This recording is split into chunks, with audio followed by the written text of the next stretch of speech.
Hello and welcome. It is Eric Erickson here at the Eric Erickson Show, back after Thanksgiving. Oh, and the gremlins have been in the office. Apparently, I was talking with a buddy of mine over the weekend, and he was wondering, what is the name for the gremlin that during the summer goes into your attic and screws up all of your Christmas lights so that they were working when you put them in the attic and you get them out of the attic and they're no longer working. What is that gremlin? And my theory is that the elf on the shelf is doing something during the summer when you're away and the elf on the shelf is bored. He goes around and screws up all your Christmas lights. And apparently the elf on the shelf has been messing with our board while we've all been on vacation. We're having all sorts of issues here this morning, but we will muddle through this morning. I'm glad to be back with you, and thanks very much to all of you who supported the show over the Thanksgiving break. You guys have been a real blessing to me. We got a ton of stuff we need to get covered with today. The phone number here, if you want to be a part of the program, 877-97-ERIC, 877-973-7425. But I can't hear you if you call right now, so maybe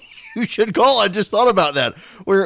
So just to give you the state of play of what we're dealing with this morning. This is so unprofessional of me. They always said theater of the mind, make sure nobody knows there's flaw, but I keep it real with you guys. So you can hear me, but I can't hear you. The audio coming down the line to me is all messed up this morning. So I assume that I'm rambling here and everybody can hear me, but I can't hear anybody else. So I'm having to set my alarms to tell me when to go to commercial break because usually they talk to me down the line. And Charlie's already texting, nobody cares. Yes, you care. I know you care because you love me. Impeachment is not going well for the Democrats. How about that transition? We'll just get right to it. They're having to reopen the fishing expedition, and they're having to go forward over Thanksgiving.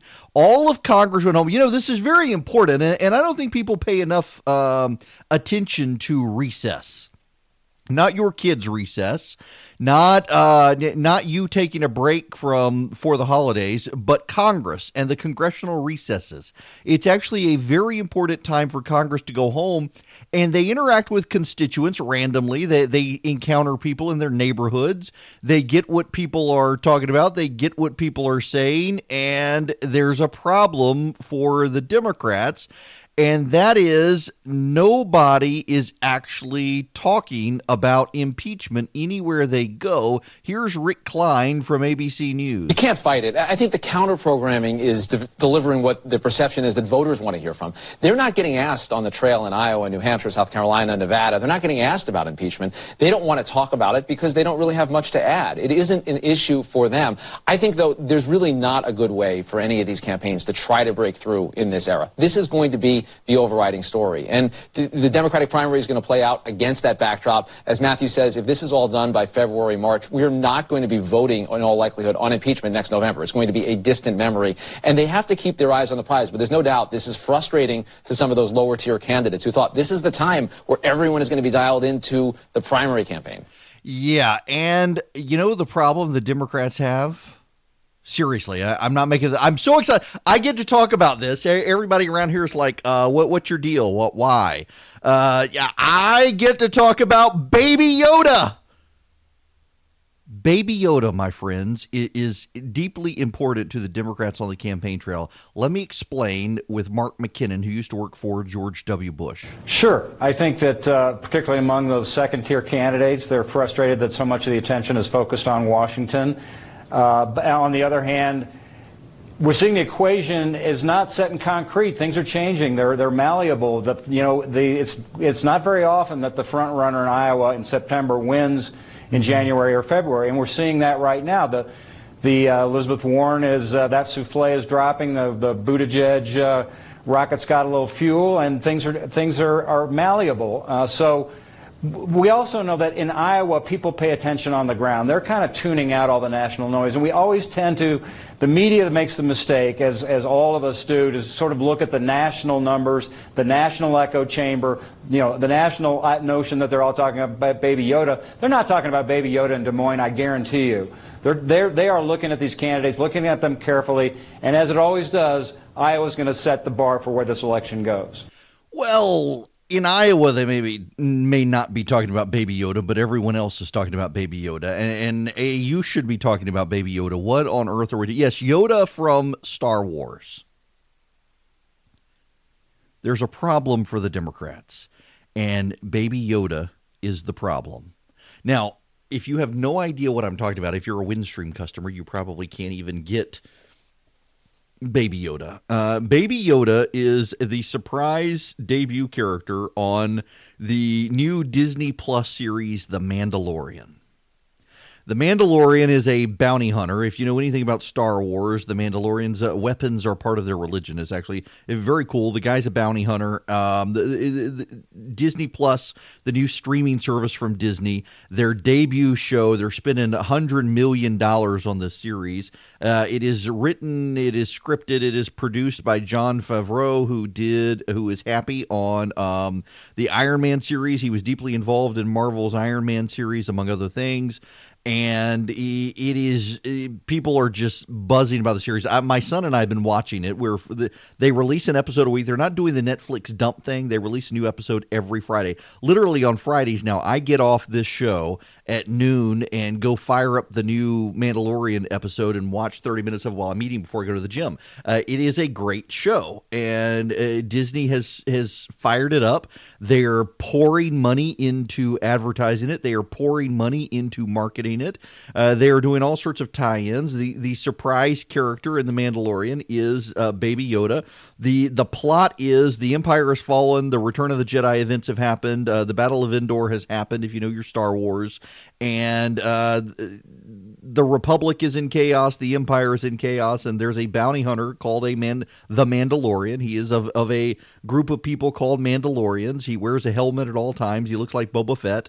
And he is a bounty hunter, and he is the best in the sector, and he is sent to capture a Baby Yoda who clearly has force powers, and the Baby Yoda is going to be experimented upon, and he has a conscience, and having delivered Baby Yoda to the people paying the bounty, he then escaped with Baby Yoda, and now it's essentially a Western, and he's in hiding, traveling around the universe with this Baby Yoda. And the Baby Yoda's gotten lots of buzz. People really love the look of the Baby Yoda. And here's the problem for the Democrats and why I get to spend the morning starting my show talking about Baby Yoda. More people are talking about Baby Yoda over Thanksgiving than they are any of the Democratic presidential candidates, and more than impeachment. It is really hard for the Democrats to get any sort of traction on impeachment when everybody cares about Baby Yoda and nobody cares about impeachment. In fact, the Democrats are going to have to open up a fishing expedition on Rudy Giuliani and the president. There's going to be more hearings this week. The Intelligence Committee is going to have more hearings. The Judiciary Committee is going to have more hearings, but they're battling Baby Yoda. Axios, which is a new online news site in Washington, D.C., had a story over the weekend that more people are buzzing about Baby Yoda than any of the Democrats. In fact, all the Democrats combined are not getting the same level of buzz as Baby Yoda, and impeachment isn't getting the same level of buzz as the Democrats combined. You've had a number of Democrats drop out of the race. We'll get to them here and the Kelly Loeffler situation here in a little bit, but this is a problem for the Democrats. You got a new streaming service from Disney that not everybody has, and that's part of the key here. Is that Disney, we don't know their full sign-up numbers, but they signed up 10 million people the first day, which is quite a lot of people. Netflix has never signed up 10 million people in an entire quarter. Disney signed up 10 million people in the first day, but how many of them are watching The Mandalorian? We have no idea. But if internet buzz is anything, and this is part of the process. Let me go off on a tangent here for a minute. One of the problems Netflix has with Netflix's streaming service is that Netflix tries to generate a bunch of buzz for its shows, but it doesn't last long.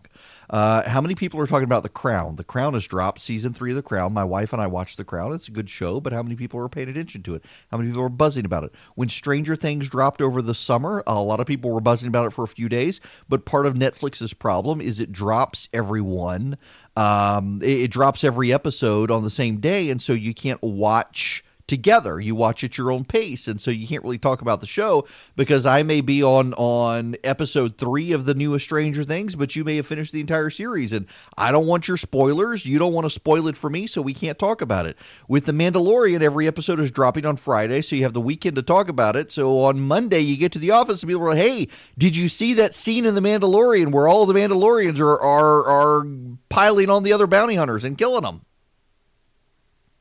And everyone has a shared experience because you're all watching it together. I can assure you that you can watch a Mandalorian episode over the weekend and get to your office on Monday and no one's screaming spoiler alert, because you haven't seen it. Everybody's watching it together because it's only one episode a week. You're making time for it. In fact, there's a lot of data that's come out since Disney Plus started dropping The Mandalorian that people are tuning out some of the regular terrestrial television shows and they're going into Disney Plus on Friday or over the weekend, giving up shows or activities they would otherwise do, and they're watching this. Now, how do the Democrats in this day and age deal with impeachment? One of the most interesting aspects of all of this is that candidates for office have had to come to terms with the streaming age. And what I mean by that is that if you're watching The Mandalorian on Disney Plus, you know what you're not seeing? Advertisements. So how can a candidate connect to you if you're not watching cable TV or listening to the radio? They can put ads on radio, they can put ads on TV, but they can't put an ad on Disney Plus. So they're having to come at you on Google and Facebook and the like, and maybe you'll see them there. But if you're not there, if you're in front of your TV, but you're not watching ads, how do they connect? How do they get their message out? Increasingly, they're having to go door to door. Well, they can't go door to door with impeachment. They can't do that.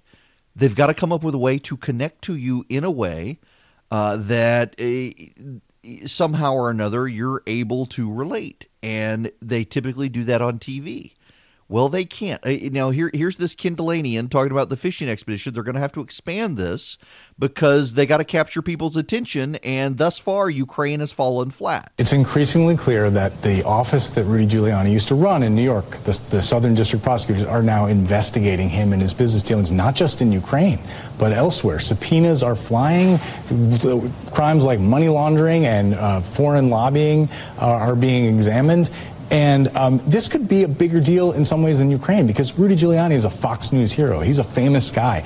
Everyone in the country associates him closely with President Trump. And if he is exposed as having done things wrong related to Ukraine or other things that sort of blow back on President Trump, that could really pose a political problem in a way that Ukraine hasn't. Because going back to what Susan said, it hasn't moved the needle, in part because while we can call it bribery and extortion, the American public doesn't seem convinced of that. The Justice Department wasn't either. They took a pass on investigating this. So it's sort of the Democrats trying to convince the country that Donald Trump committed bribery, and half the country believes them and half don't. Exactly. Susan Ferricchio on, looks like Face the Nation this weekend, talking about the same thing, the polling. And Susan, do you get any sense that the Democrats think they made a mistake in following through with this? No, I don't think they made a mistake, but I think they are concerned that here they are in this process. We're heading into December now. The polls are stagnant. They are worried that they're stuck on something that could hurt them politically. So as Rick was saying, let's move on quickly, put this in the rearview mirror. That's the idea that I'm hearing from Democrats in the hallways of Congress, that we were hoping the polls would move a little bit. Nothing's really happened. What's going to happen next? Are they going to take up articles of impeachment? If they do so, they're going to send them to the Senate where he's certain to face a dismissal. It's not going to go anywhere. So I hit the button on the way into commercial with Susan Ferricchio, but you got the point there. It was a perfectly succinct point on impeachment, and the problem the Democrats have is the gig is up. If this goes to the Senate, they're not going to get an impeachment. In fact, one of the concerns is they're losing people like Mitt Romney, who they thought they had. That's right. Mitt Romney is not going to side with the Democrats on impeachment right now, the way things go. Chris Cillizza on CNN has his own theories about what the polling is showing for impeachment. Yeah, and I'd say, Jim, that Democrats, if you asked them last Friday, did those hearings go how you wanted them to, they would say not in our wildest dreams did we think Gordon Sondland, for example, would say, yes, there was a quid pro quo, that those hearings went better than they could have imagined. So I would say Democrats would have been much happier if those numbers had moved up 5 or 10 points. But I would also caution that people like you and I, are paid to follow this stuff extremely closely. The average person is gearing up for Thanksgiving, looking ahead to Christmas. And so I think there's an element to which we have to take a big cleansing breath and think to yourself, it's possible that this will take a little bit longer to seep into the body politic, the average voter, and then let's give it 2, 3, 4 weeks and see where we're at. Yeah, except that's not panning out so far. Now, Saliza is the, he is known for conventional wisdom. If Saliza says it, the odds are it's conventional wisdom that's wrong. And he is now out there suggesting let's let this marinate for 4 weeks and see where it goes. The problem is that people can't remember it. And those who do remember it, they're already split. People's minds aren't changing. That's just the fundamental reality of impeachment right now. The Democrats are beginning to recognize that. And the president is upping his game. So they're moving this to the House Judiciary Committee. And the House Judiciary Committee is going to have its own hearings. The president and his team are saying they're not going to participate. The issue is whether or not they can come up with articles of impeachment. The House Judiciary Committee is the committee that drafts articles of impeachment. And in the run-up to that, they're talking to what's his name? The former Clinton advisor, Mark Penn. Mark Penn is a pollster. Mark Penn advised Hillary Clinton, and Mark Penn is suggesting that this should be dealt with at the ballot box. He's a Democrat who's come forward and said this is an issue that needs to be dealt with at the ballot box. Let the voters decide it. It's already too divisive. Joe Lockhart, Bill Clinton's former press secretary, was on CNN over the weekend talking about this story that Mark Penn is now advising Donald Trump. Think about the dynamics here real quick. One of Hillary Clinton's top advisors, one of Bill Clinton's top advisors, is advising Donald Trump on impeachment. I'm not completely surprised about there being no real movement, because remember, there was a big move between late spring till the Ukraine story happened. This is an unusual case where the confession came first, the transcript, but the president admitting he did it. And then we just built blocks of evidence to prove that, yes, he did it, even though he'd confessed. So I don't expect, on Mark Penn, as a partisan Democrat, I'm glad he's advising the president. He's a very divisive guy, not well liked among his peers, and he will inject chaos into the process. He'll inject chaos. Wait a second. So this is Joe Lockhart saying Mark Penn is a divisive figure who's not well liked among his peers, and yet this is a guy who the Clintons trusted. Now, you could look at this and say, well, she lost the presidency to Donald Trump, being advised by someone like Mark Penn. But if you inject more chaos into the process, you're probably going to have a harder time getting consensus, are you not? I mean, one of the big issues here for the Democrats is that they've said all along they wanted bipartisanship in the impeachment process. Here's Perry Bacon talking with Martha Raddatz over the weekend. Oh, it matters absolutely, because the Democrats started early in the year saying impeachment should be bipartisan. We want it to be bipartisan because it'll help move the public. And now what you've seen so far is about 49% of people support impeachment removal, about 44% of people oppose it. And that's basically what was the numbers, very similar to the numbers when we started this whole process. So basically we had 3 weeks of testimony we all described as gripping and interesting and damaging to the president that essentially changed no one's mind on this whole process. In fact, 49-44 is fairly close to who voted for Hillary and who voted for Trump, suggesting that I just think the Republican Party is not going to move either the elites or the voters away from President Trump, no matter what the evidence is. So in some way, we're sort of having a process that isn't going to change anybody's mind, is my impression. Yeah, we're probably not. Consider the Associated Press story over the weekend that had lots of Democrats in Washington, D.C. buzzing. Let me pull up the tweet from the Associated Press. This is the actual tweet sent out by the Associated Press on November 30th. Right now, Republicans are wielding impeachment mostly as an offensive weapon, and Democrats are generally playing defense or changing the subject as 2020 congressional races rev up. It's unclear how potent the issue will be on Election Day.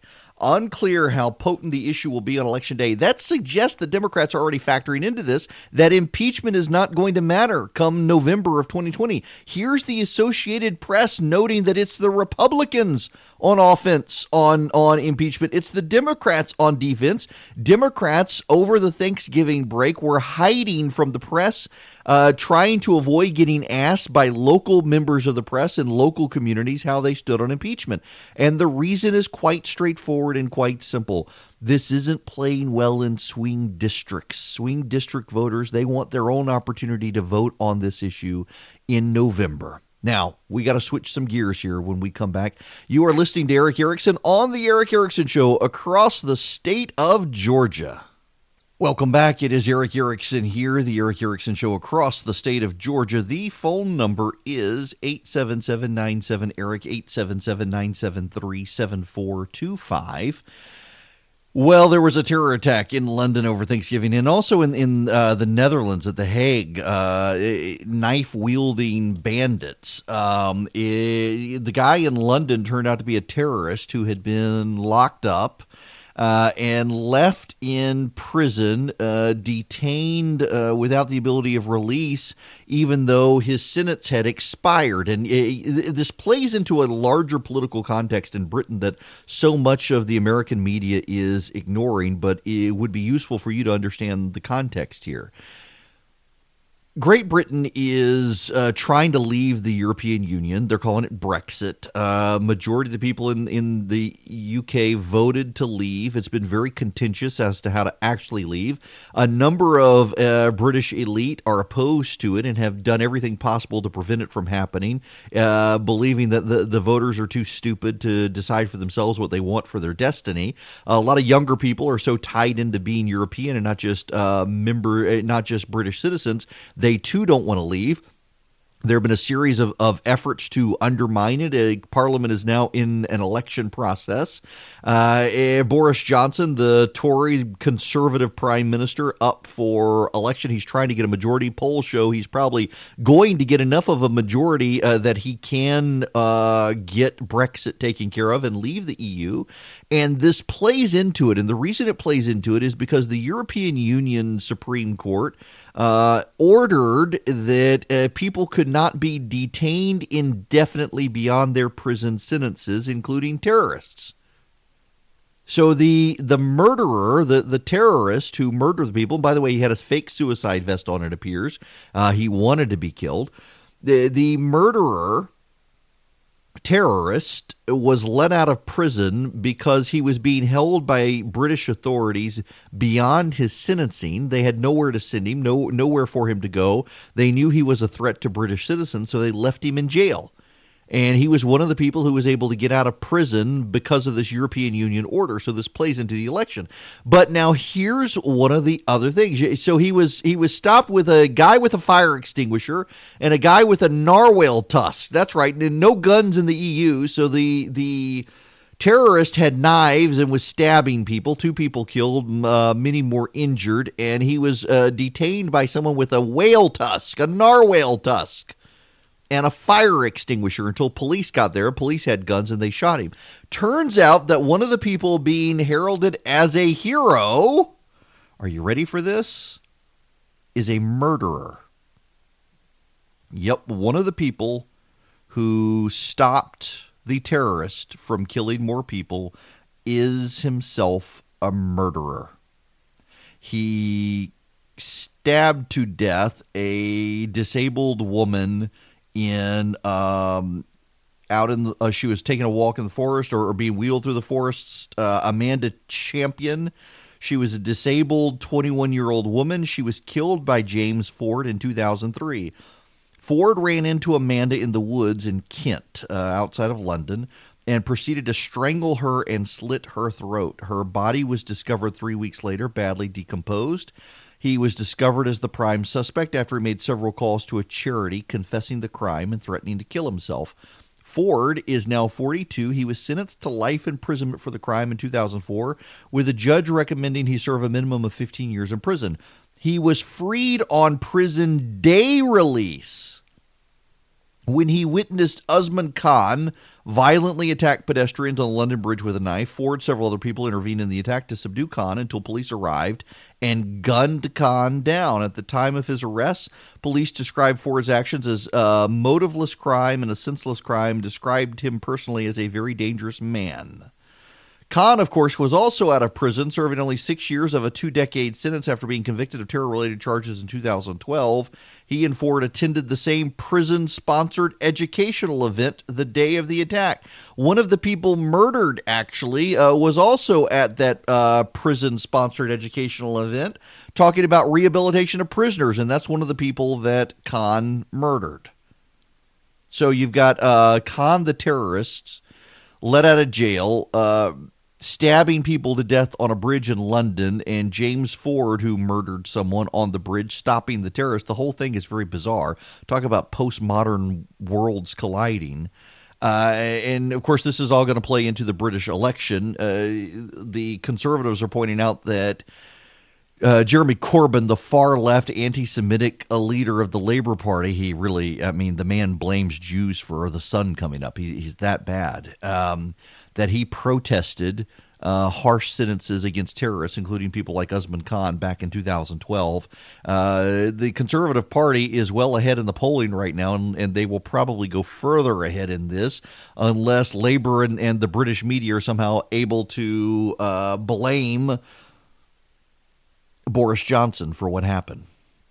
I doubt they'll be able to do that. Now, meanwhile, moving further around the globe, the president went to Afghanistan for Thanksgiving, and the media pounced. And you know, I use that media pounce language intentionally because anytime conservatives all focus on a story, the headline from the media is conservatives pounce. Here the media is pouncing, going out of their way to point out the president had never been there before. He's been president for all this time, and he hasn't actually done anything. He hasn't gone to Afghanistan. He hasn't visited the troops in Afghanistan. How dare he? So he goes to Afghanistan, and a Newsweek reporter files a report on what the president is doing for the weekend.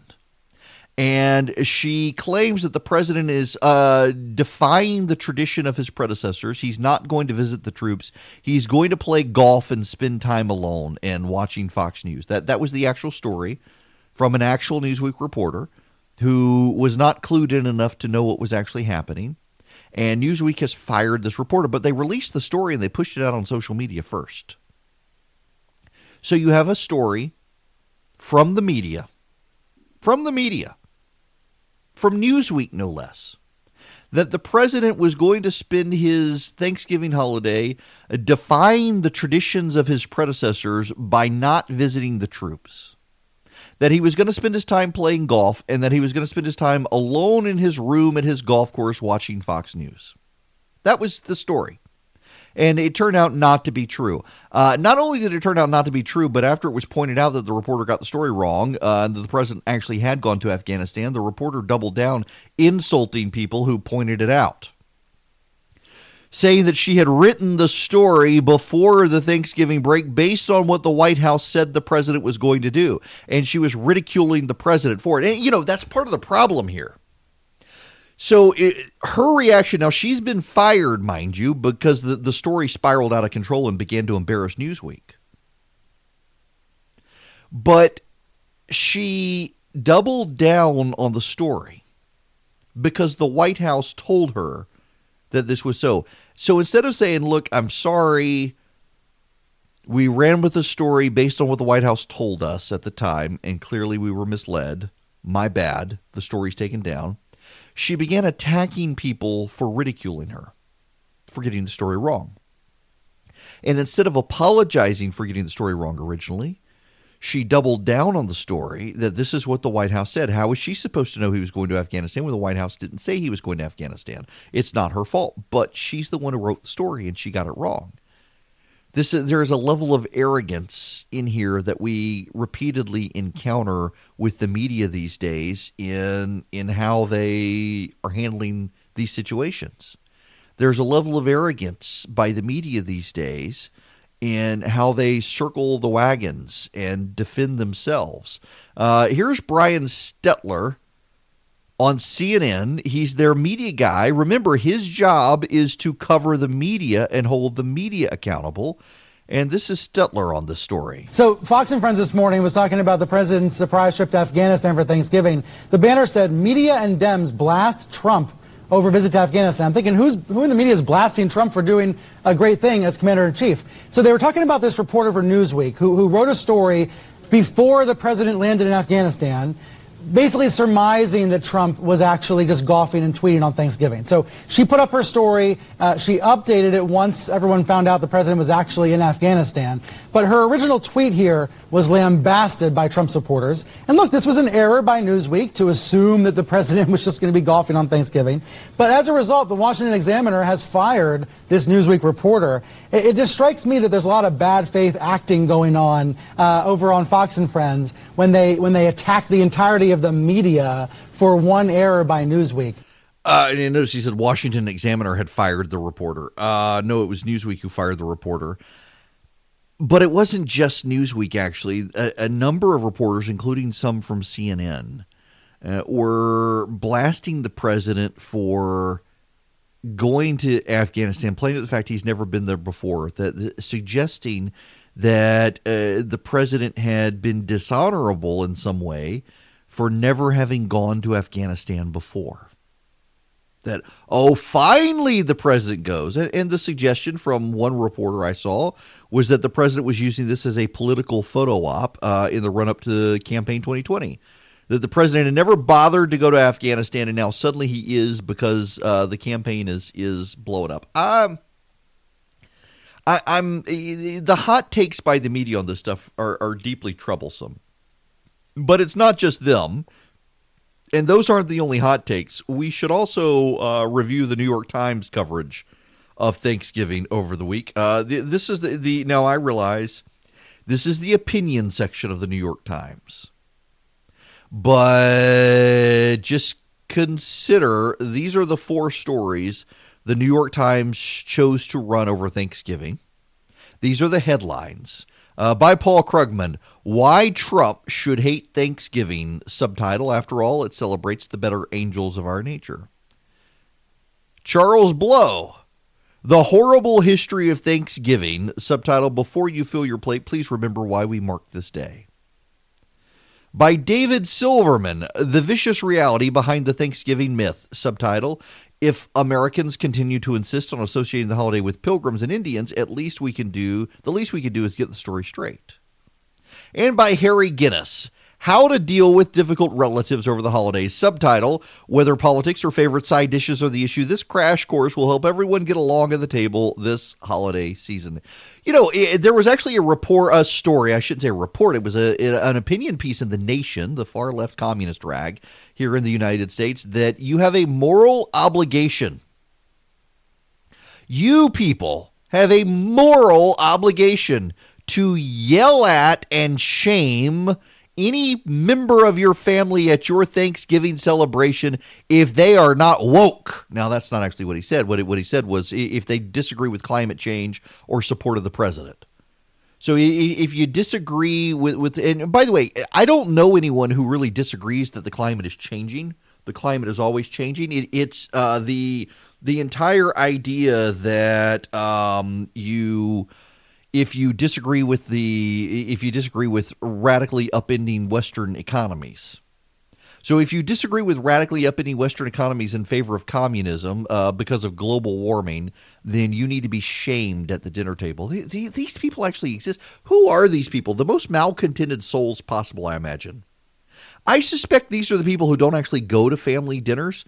In fact, I saw someone over the Thanksgiving break who was laughing because he was a Comedy Central writer that his grandfather, he put on a Make Greta Great Again, Greta Thunberg. It was a green cap. The granddad thought he was wearing a Make America Great Again hat, and he wasn't.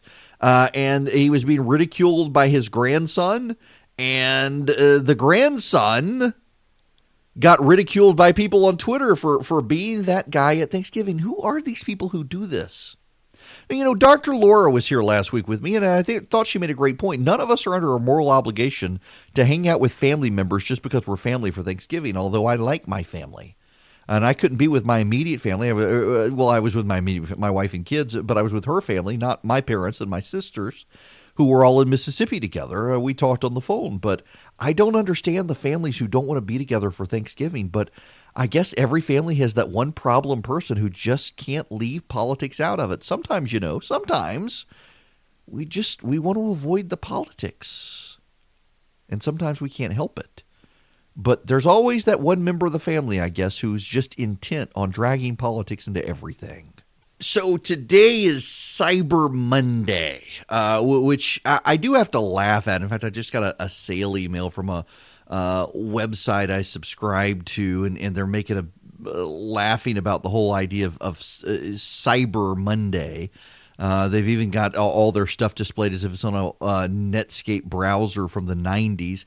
That was the big thing as the internet was taking off, the Cyber Monday stuff. Cyber Monday, cyberspace. This was a term from the 90s into the early 2000s as the internet was taking off and people were starting to browse online and buy stuff online, and Amazon came online and people were discussing cyberspace. Well, now we just talk about the internet. Today is the Internet Monday, I think is a better way to say it, where people on Friday could go to stores. By the way, I got a bone to pick with some of these places. Walmart and Target were open on Thanksgiving. Y'all, I actually at a moral level, I'm opposed to this. I realize that you sit around all day and you're bored and you want to go do something. And in the past you would go to the movies. Go to the movies Thursday night.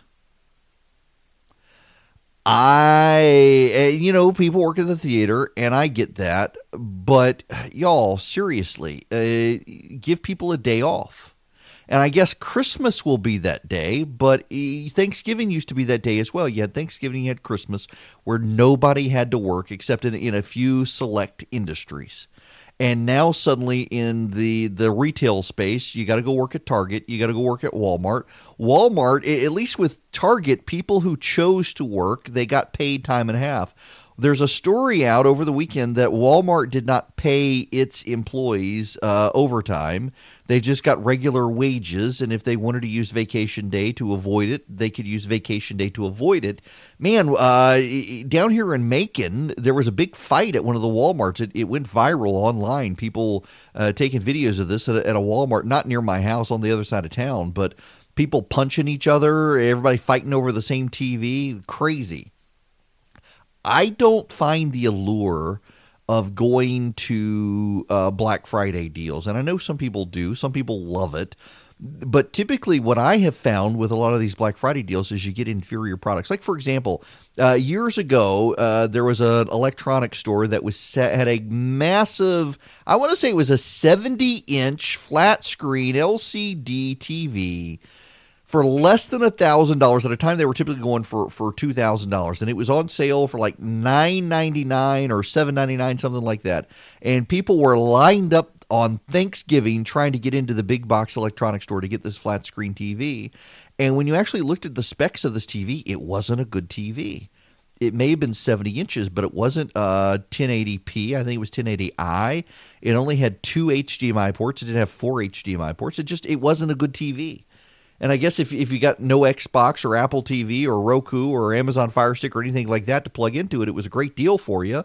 If you didn't want high resolution, you just wanted the basic. I think it was either 1080i or 720p, and it wasn't a great deal. And yet people were busting down the door to get into this thing, and I'm just not a fan of it. Well, today is Cyber Monday, and people do the same thing online. But hasn't Amazon Day, they've got what, Prime Day? Prime Day. That's Amazon's Black Friday, and it happens in July, I think. It's like halfway through. So people do their Christmas shopping on Amazon Prime Day in July or some such. I'm not a fan. I actually asked Chris Burns from Dynamic Money if he would come by this week. I think he's going to connect in tomorrow and talk to us about budgeting for Christmas. There's a report out that majority of Americans, a majority, we're talking a nation of 350 million people, and a majority of Americans are still paying down debts from last Christmas, which is crazy. And so I wanted to talk to him about that. Well, I'll talk to him later. Now, at the bottom of the next hour, Congressman Chip Roy from Texas is going to join me. We're going to have to I've got a fancy setup here where he can connect via my cell phone since we're having issues with lines in the office. He's going to have to call my cell, I suppose, to make this happen. But we're going to talk to him about his campaign in Texas because he's running against Wendy Davis, abortion Barbie. This is a must-win seat for the Democrats. In the Republicans, it's a must-hold seat in Congress. But before we get into any of that, we got to talk about the Kelly Loeffler situation.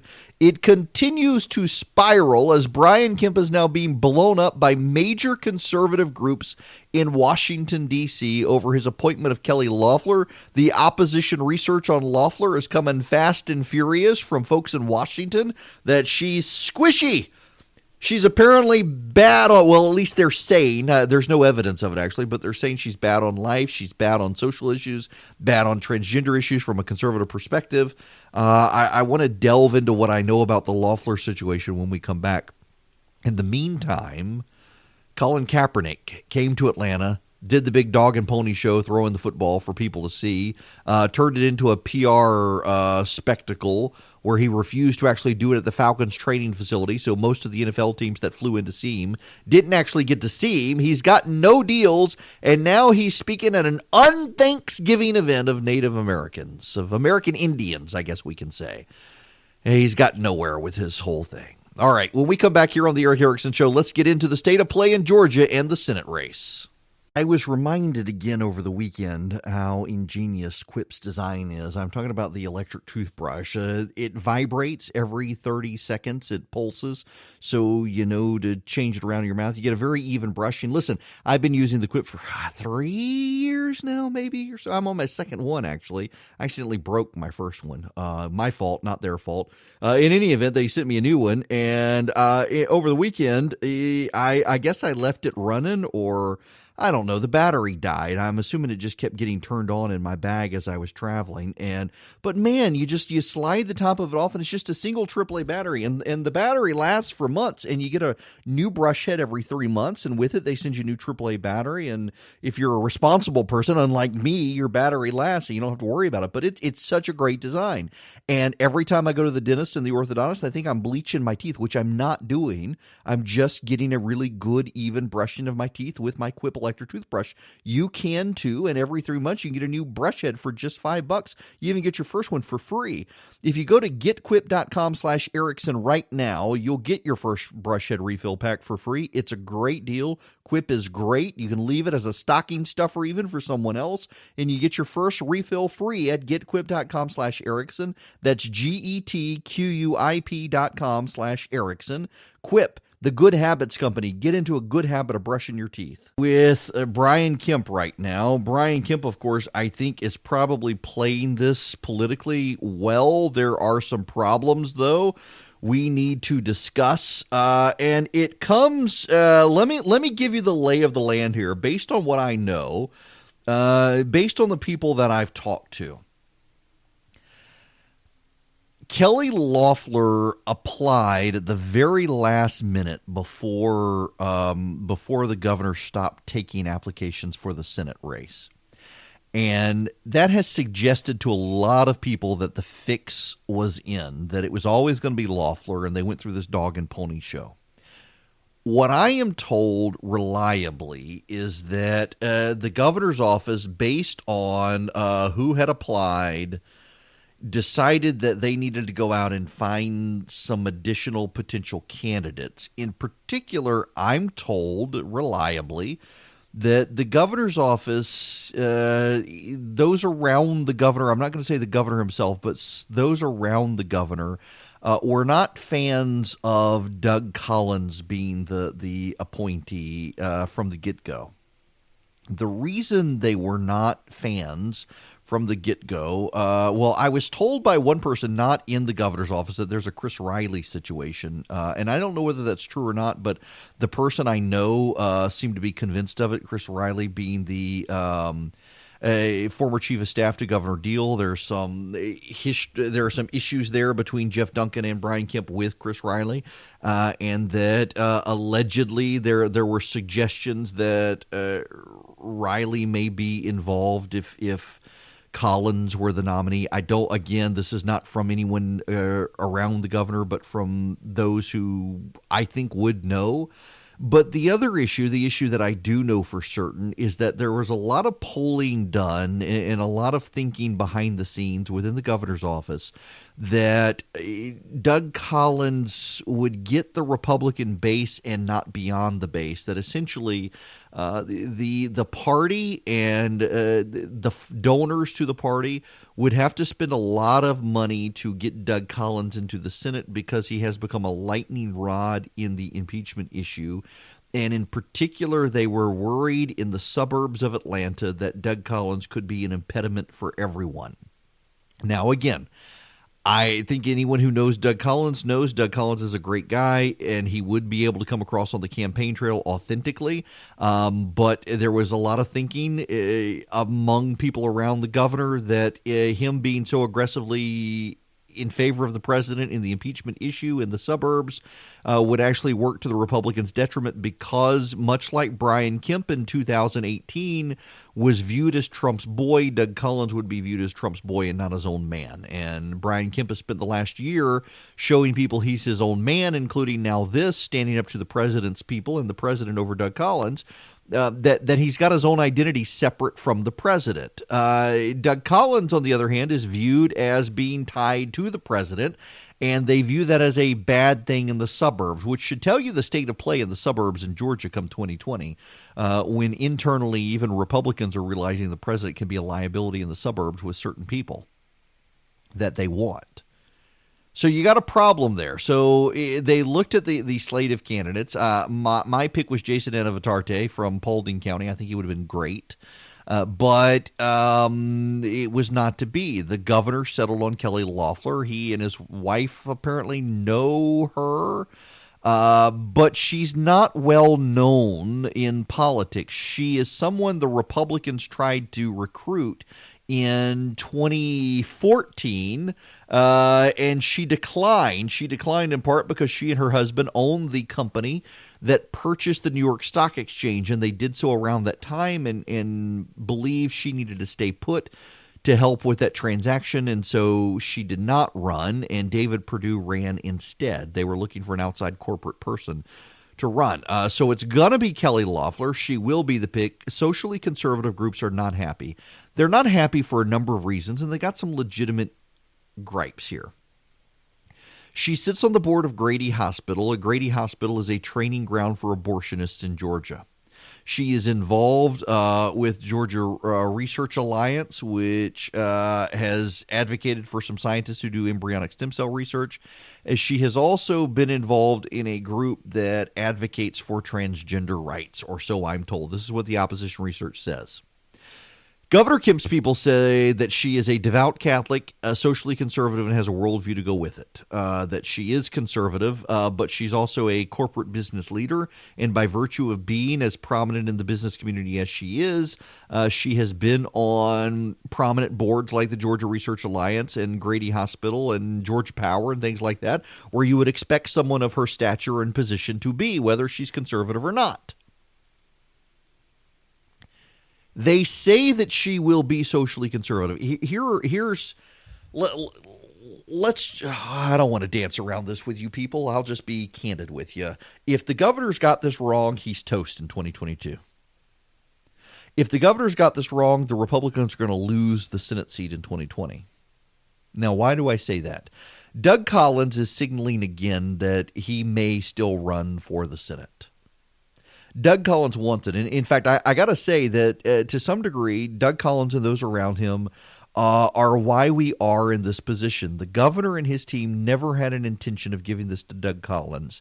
And because Collins and his team have been insistent that it is Doug Collins' seat and he should have it and he may run no matter what, the governor's team went out. They wanted to find someone who had large pockets of cash to self-fund and could also have a demographic play that Doug Collins couldn't go against. So rich woman who is self-made against Doug Collins, how will that play in the suburbs? Well, that's fine for the general election, but you got to get through a Republican process as well. Keep in mind though that there will not be a Republican primary. There will be a Republican process, but not a primary. The Republican process is Republican voters are going to have to vet Kelly Loeffler and decide whether or not it works. And I suspect that he's probably bet big and he's won on this because he can expand the base of voters in the suburbs who would vote Republican, and he can do so without rocking the boat. In doing so without rocking the boat, I mean, Republican voters will look at her, they will hear from her, and they will realize she really is one of us. She's not a Democrat. Republicans are circulating a picture of Kelly Loeffler standing next to Stacey Abrams. Stacey Abrams and Kelly Loeffler don't really know each other, I'm told. They happen to be at an event together. In the same way, there are pictures of Brian Kemp and Stacey Abrams together. Here's the thing, though. Let's just keep this real honest. One of the problems with Mitt Romney in 2008 and then again in 2012 is Mitt Romney said he was a conservative, but he sounded like he learned conservatism from Rosetta Stone. You know what Rosetta Stone is? Rosetta Stone is the foreign language course. You can listen to the tapes. You can learn your foreign language. Mitt Romney, throughout the campaign in 2012, remember, he was a severe conservative, that sort of stuff. He sounded like he had learned conservatism from Rosetta Stone, that it wasn't really a part of him. And conservatives have been burned so often, so many times, by so many people who said they were one of them and turned out not to be one of them, that it hurt them. Listen, this was one of my concerns with David Perdue in 2014 and why I didn't support him on the campaign trail. I'm delighted to have been proven wrong by David Perdue, but he was someone who he was not fundamentally, institutionally, philosophically, didn't sound like it to me conservative. Turned out he is. I was wrong. Let's hope we're a lot of conservatives are wrong about Kelly Loeffler. But you do need to understand that conservatives have been burned so many times by people who said they were one of them and were not, that they're deeply skeptical. At the same time, you have a situation where conservatives always demand outsiders. And we want an outsider. We got to have an outsider. We need an outsider. The establishment's bad. Let's get an outsider. Here comes Brian Kemp. And Brian Kemp picks an outsider. And conservatives are livid because the only way to have a conservative who checks the boxes of most of the conservative groups is to have someone who is an insider, not an outsider. For example, one of the questions I've gotten from multiple conservatives is, she's on the board of Grady Hospital. She's on the board of the Georgia Research Alliance. She's on this board. She's on that board. She's on the Georgia Power Board. Is she on the board, a donor of, or a big supporter of any pro-life groups? That's a relevant question. But, the majority of the people who are highly involved in those happen to be people in politics. Does she have any relationship to the Georgia Life Alliance? I wish she would. She should. But I don't know. Does she have any relationship to any of the other pro-life groups? She should, but I don't think she does. And, so at my website, theresurgent.com, I have a rule, and the rule is very straightforward. And the rule is that you've got to be pro-life to write on the front page of the Resurgent. You have to be pro-life to write on the front page of the Resurgent because it shapes your worldview. If you believe that all life is sacred and that life begins at conception, you have a different way of looking at the world than if you think life is expendable, casual, accidental, and a child in utero is just tissue. it shapes the way you see the world. It shapes the way you reason. It shapes the way you navigate issues. It shapes the way you decide on policy positions that are not even directly linked to life issues, but it shapes your worldview in such a way that it shapes those issues. And we don't know these things about Kelly Loeffler. We don't know anything about Kelly Loeffler. We don't know why. It looks like now it's been a done deal. I think it was somewhat of a fundamental mistake to let this drag out through the Thanksgiving break so that people could compile even more opposition research on her. And I'm sure more is going to come, although I do hear that at some point today, Loeffler is going to be announced. I don't know when, but I hear it's going to happen today. Or at least they're going to make more formal hints that it's her. They need to go on and get her out. They need to get her out. They need to get her known. They need to get her vetted. And she needs to go make inroads with conservative groups. She needs to sit down with them, and she needs to have some philosophical conversations with them.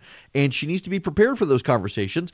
She needs to not sound like a conservative who learned conservatism from Rosetta Stone. She needs to sound like this is fundamentally a part of her being, that she recognizes all life is precious and life begins at conception, and that life should be defended at all costs. She's a supporter of the fetal heartbeat legislation, but is that a support as a matter of conviction or a matter of convenience? These are the things that we as a people need to know about Kelly Loeffler as she gets out on the campaign trail. If she doesn't have good answers for these things, she's going to get a challenge from the right. And she knows that, so she better be prepared. And I suspect one of the reasons we haven't had her rush out of the gate thus far is because she's got to get prepared. And they are, at this moment, preparing her. I hope. There is one thing that I think that Kelly Loeffler and her team need to do. They need to understand and they need to get, and we'll discuss that when we come back. So I got some thoughts on the Loeffler situation, and here's my advice to her. I think Kelly Loeffler needs to make sure, if she's going to be the nominee, she's going to move forward, she needs to make sure that she is surrounded with Brian Kemp's people. You know, I forget the lady, Lynn Homrick. I think she was a Home Depot executive. She's running for Congress in the 7th. Maybe she'll get some traction, but so she's wealthy. She can, to some degree, self-fund apparently. And she reached out to, or had people reach out to her from Washington, D.C., and has some outside consultants who don't really know Georgia running her race. And I saw the people running this lady's race, and I thought, man, she is going to be bled dry and probably lose. And that is my concern with self-funders. You know, Republican self-funders actually have a terrible track record of getting elected. And the reason Republican self-funders have a terrible track record of getting elected to any office is because they go out and they hire these hotshot consultants from Washington, D.C., and in so doing, the consultants from Washington, D.C., they make a bunch of money whether the candidate loses or wins. They've got a pile of candidates running. They don't just have this person as a candidate. This person, because they're wealthy, tends to be a little more out of touch with reality. And I don't mean that disparagingly, but when you live in a Buckhead mansion or wherever, and you're not doing your own grocery shopping or what have you, or you're going to Whole Foods to buy everything and you're not going to your local Ingles, well, you tend to be out of touch with the common man, and you tend to say or do things that are problematic. And we've had this situation in the past. I mean, look at Mike Bloomberg running. We'll get into Bloomberg here in a little bit. But you just get out of touch and you go to Washington and you hire these hotshot national consultants who don't know anything about Georgia. They don't have the idiosyncrasies of Georgia. Like, for example, I worked for a guy one time.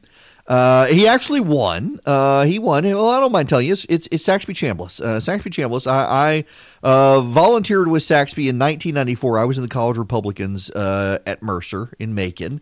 And he had this great fundraising consultant. She actually was very good at raising money. But they went down to Cordele, and she was from Chicago. And the person who was supposed to introduce Saxby wound up not being able to be there. And so she decided she would get on stage and do the introduction to the donors. And she got on stage and she told the people how excited Saxby was to be in Coeur d'Alene. Coeur d'Alene, not Cordeal. Went over exactly as you can imagine. Of course, now this was Saxby, so he did the all shucks. We brought a Yankee down to help us raise money, and she's going to bankrupt the campaign and on, and just, I mean, the crowd ate it up when he responded. It was a very funny moment, but that's kind of the problem. My wife laughs at me all the time over how I say Albany. I just say Albany. She's like, nope, it's Albany. Whatever. Cairo instead of Cairo, Vienna instead of Vienna. We got Unadilla down in South Georgia, where my wife's family's from, in Montezuma, and we got Houston County instead of Houston County. And you got to know these sorts of things. You get a Washington D.C. consultant to come down; they have no idea. And so you make little mistakes over time, and the little mistakes are just a drip, drip, drip, and they add up. You got to find someone who actually understands and actually knows the area. But more than that, you've also got to find someone who understands the dynamics here. If Kelly Loeffler is the person, and she is, then she's going to be on the ballot in 2020 and 2022. She'll be on the ballot with David Perdue and Donald Trump in 2020. She'll be on the ballot with Brian Kemp in 2022. She cannot do anything in Washington, D.C. that sabotages this. She can't do anything that sabotages Brian Kemp. Brian Kemp is taking a big bet on Kelly Loeffler. I know nothing about her. In fact, I got a reporter texting me right now asking if I know how to contact her. I have no idea. I've never met the woman. I've never talked to the woman. I don't know anything about the woman other than what I've been told. What I'm told is she is a conservative. What I'm told is she is a business person. What I'm told is the reason she's on these boards is by virtue of being in business and her position in life. She got asked to be on these things. They needed a woman. They needed a woman in business. There aren't a ton of women in business in Georgia at her level, and so she's on a lot of boards for a lot of groups that are full of elites, and elites love all these things, and she may not, but she's on the boards. Do we know if she ever stood up? Do we know if she ever said anything? I got nothing for you. I don't know. What I do know is that Brian Kemp is fundamentally a person who understands he's got to have a conservative with him. What I do know is that fundamentally Brian Kemp he may not be as socially conservative as me in some aspects, but Brian Kemp is at an intuitive level conservative. He's not progressive. And Brian Kemp understands that Georgia needs a Georgian. And frankly, my position on this entire affair is that Brian Kemp has earned my trust to take a risk. He ran against Casey Cagle when people said he had no chance, and he won.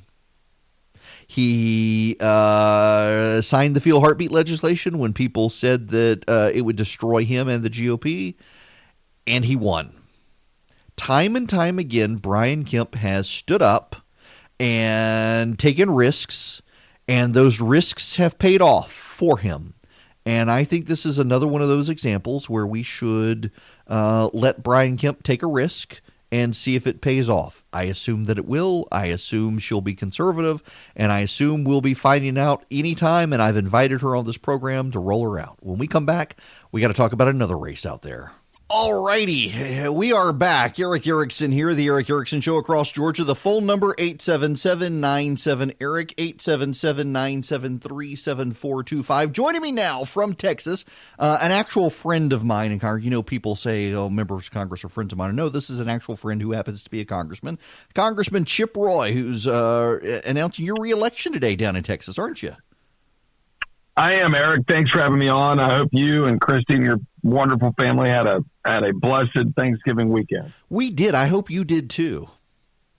We did. We had a good time with family and friends, and there is, despite all of the negativity, there is much to be thankful for, and I think we would do well to remember that as people get wrapped around the Twitter and social media axle, and not all things revolve around Washington D.C. and what's said on Meet the Press on Sunday morning, but rather what happens in our homes and our church pews, and Thanksgiving is a good reminder of that. Yeah, like that LSU Texas A&M game that a mutual friend of ours, who's the outgoing Secretary of Energy, I resisted texting him about it this weekend.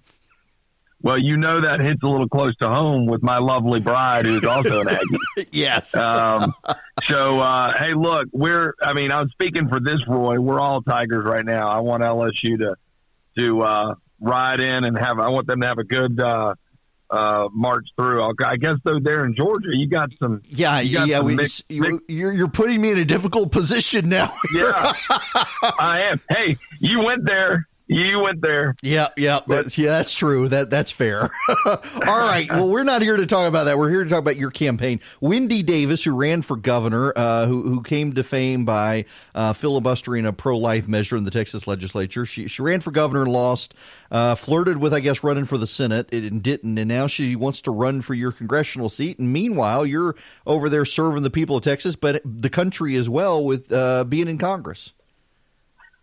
Well, that's right. I announced 2 years ago this last week I had 90 days to get through a crowded primary when Lamar Smith had announced he was retiring. I represent the area between Austin and San Antonio, from downtown Austin down to Fort Sam Houston in San Antonio and all through the Hill Country, Fredericksburg and Kerrville, and it's a great district. Wendy Davis has decided she wants to run again after getting summarily dismissed by Governor Abbott in 2014.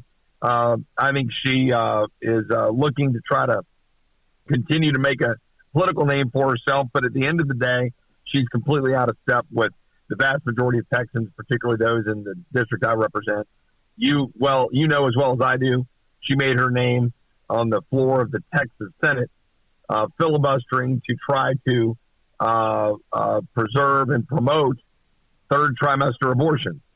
I don't think that's a really good reason to be filibustering on the floor of a body. I was proud to stand next to Ted Cruz in his effort to try to stop out-of-control health care prices and protect freedom for Americans and Texans. And that's a good reason to be on the floor filibustering. But we're excited. We're announcing today we're filing this afternoon. We've got, well over $1 million cash on hand, but we got to get a lot more. So anybody out there wants to go visit chiproy.com, I'd appreciate anything from $5 to $5,600. But we're getting geared up to get at this. And look, I'm honored to run against Wendy Davis. She's an out-of-step liberal who believes in boys running against girls in track meets and believes the government should take your guns and believes that the new Green Deal is somehow going to be good for Americans and the price of their energy. So I don't think that's going to sell in Texas. Let me ask you about this one, because one of the things I'm finding, we've seen this in Georgia as well with certain candidates, is that in district they say all sorts of conservative things, and then they fundraise nationally with a bunch of progressives supporting the Green New Deal and stuff like that. And you would never know it by just paying attention to what they say on the campaign trail. Well, that's right. Of course, one of the dirty little secrets, as you know, is that politicians in both parties do a whole lot of campaigning one way and going to Washington and doing the other. And that is something that I've tried to do, as you know, and as a friend, I ask you always to hold me accountable. That when I went to D.C., I would try to do it differently. And I went to the floor of the House to object to $19.5 billion getting passed by unanimous consent. I went to the floor of the House to demand 50 or 60 votes so that we could get border security funding. And I've tried to stand up and fight for a balanced budget and for making sure that we secure the border and give our men and women a clear mission and reduce healthcare prices. And those are all the things I campaigned on. Wendy Davis, on the other hand, will try to say that she's somehow moderate when she's campaigning in the Hill Country in Texas. But she's being pretty aggressive in her promotion of her progressive views online, on Twitter. She's embraced the Brady organizations and taking positions about confiscating our weapons, and she's out there hardcore obviously on her abortion views. She can't run from those, and I could go down a list of Green New Deal or other things. She's out of step. People in Texas are going to know it, but she can spend a lot of money because she'll be able to raise a lot of money as a cause celeb. She has 200-something thousand Twitter followers, and so she'll raise money and she'll spend a lot of money in two expensive media markets. So I'll need help to get that message out. And then when we do that, we'll send her packing again. Well, I want to ask you, I pulled up your Twitter feed. One of the things that you regularly tweet about, as far as an issue that galvanized you, and it's one you and I have spent a lot of time offline talking about, is the national debt. And it seems like neither party is committed to actually dealing with what even the Joint Chiefs are saying is becoming a national security issue. Well, I'm glad you brought that up. You are correct. there is not a serious resolve beyond a handful of my colleagues, particularly in the Freedom Caucus, to attack this very serious problem. And the problem isn't just the debt that we're racking up. $23 trillion now, $100 million an hour we're racking up, Eric. Literally, $100 million an hour. It's not just that number that's astounding. It's we're funding the very government and bureaucrats that are constantly attacking our freedoms and our way of life. We're funding the agencies that we then bemoan why it's so bureaucratic and difficult to get things done. We're funding the bureaucratic state that, frankly, is going after the president right now. There's a whole lot of things that we could learn from this. But look, we have a fundamental duty to balance the budget. And so I've got some reforms that I'm going to put forward pretty soon. I introduced a resolution not long ago saying we should put a debt clock in each of the appropriations and budget committee rooms. Some people think that's a gimmick. I don't think so. I think members should have to stare at that clock when they're sitting at the dais in those committee rooms and look at that number ticking up. And I think I'm going to introduce legislation this week or soon that's going to limit the ability of members of Congress to raise money while they're failing to do their job to balance the budget. And I think there are other things we can do to try to start pushing back on the failures of our colleagues in Washington. So how would this work? Limit their ability to raise money while doing that? Well, the idea is, and we're still working on it, so any feedback appreciated, but the idea is simply this. If you come in when you're elected in new Congress, first of all, I think we should go to biennial budgeting and appropriations. Texas does that very effectively. We budget and appropriate for 2-year cycles. That matches up with the term of a congressman or a state rep in Texas. So you minimize the velocity of all of the fights over spending. You can have one big debate about how much we should spend, do it for the Congress, and then move on to oversight and other items, and it would give you more time to get it done. Secondly, though, I think when you come in January and you're sworn in, you shouldn't immediately set out raising money. You should be limited and unable to raise money until either the end of that fiscal year in September or whether if you've actually passed a balanced budget and gotten it through the House. And if you've done those things, then you can raise money. We're still working on the details of that. But in Texas, you're not allowed to raise money when you're in the legislative session every 2 years. You're supposed to sit there doing your job instead of going around doing fundraisers. I think Congress could use a dose of that. Yeah, it is unusual. Most states, I think, including Georgia and Texas, both have that prohibition that you can. And I guess congressmen would say, well, it's a full-time job. We're always here. It's always boggled my mind as to why we need Congress in Washington all the time. And, of course, that they're not. But, I mean, why do we need it? The country was perfectly fine until the 1920s and 30s without a full-time Congress. I have a hard time wondering, why do we need so many more new laws after 200 some odd years? Don't we have enough? Yes, we have too many laws. We should cut a lot of those laws. If you don't follow the crime a day, you should on Twitter. Yeah. He posts ludicrous law virtually every day. But yeah, we have too many laws. We frankly have too much noise. I've never been in a place in my life where there's more activity with less productivity than the halls of Congress. There is committee hearings and meetings, and you run around and you go vote, and you're constantly having to just run like your hair's on fire, and we never actually do anything meaningful. If we did nothing but focus on finding a way to get to a 10-year balance and then hold balance in terms of spending, well, that would at least be something. And so we should focus and do our jobs. I don't know the exact mechanism, but I believe we should be prohibited from raising money for the first 6 or 9 months of a Congress, and so we can focus on doing our job. And then, lift the valve off and you can go raise money. Or if you get your job done and you spend and balance the budget, get your appropriations done, okay, now you can go back raising money. So we'll work on that and put a bow around it and get it out. So I'm talking to, if you're just tuning in, I'm talking to Congressman Chip Roy, and you're announcing your reelection today. Give me the website again where people can go if they want to help, and let people know how they can help. It's Chip Roy, CHIPROY, chiproy.com. We're getting out there. This is our official announcement day where we're announcing our reelection. Nobody should be too surprised. I've been out raising money, but I wanted to hold off and do it. I don't think we should be campaigning all the time, and so I wanted to wait. Our filing deadline in Texas is next Monday, so I thought we should get out there and officially announce it. We're going to do a rally in San Antonio today. But look, we've got so much that we can do if we just get a handful of people. You don't even need a majority. A handful of conservative people standing up and fighting. You can change things.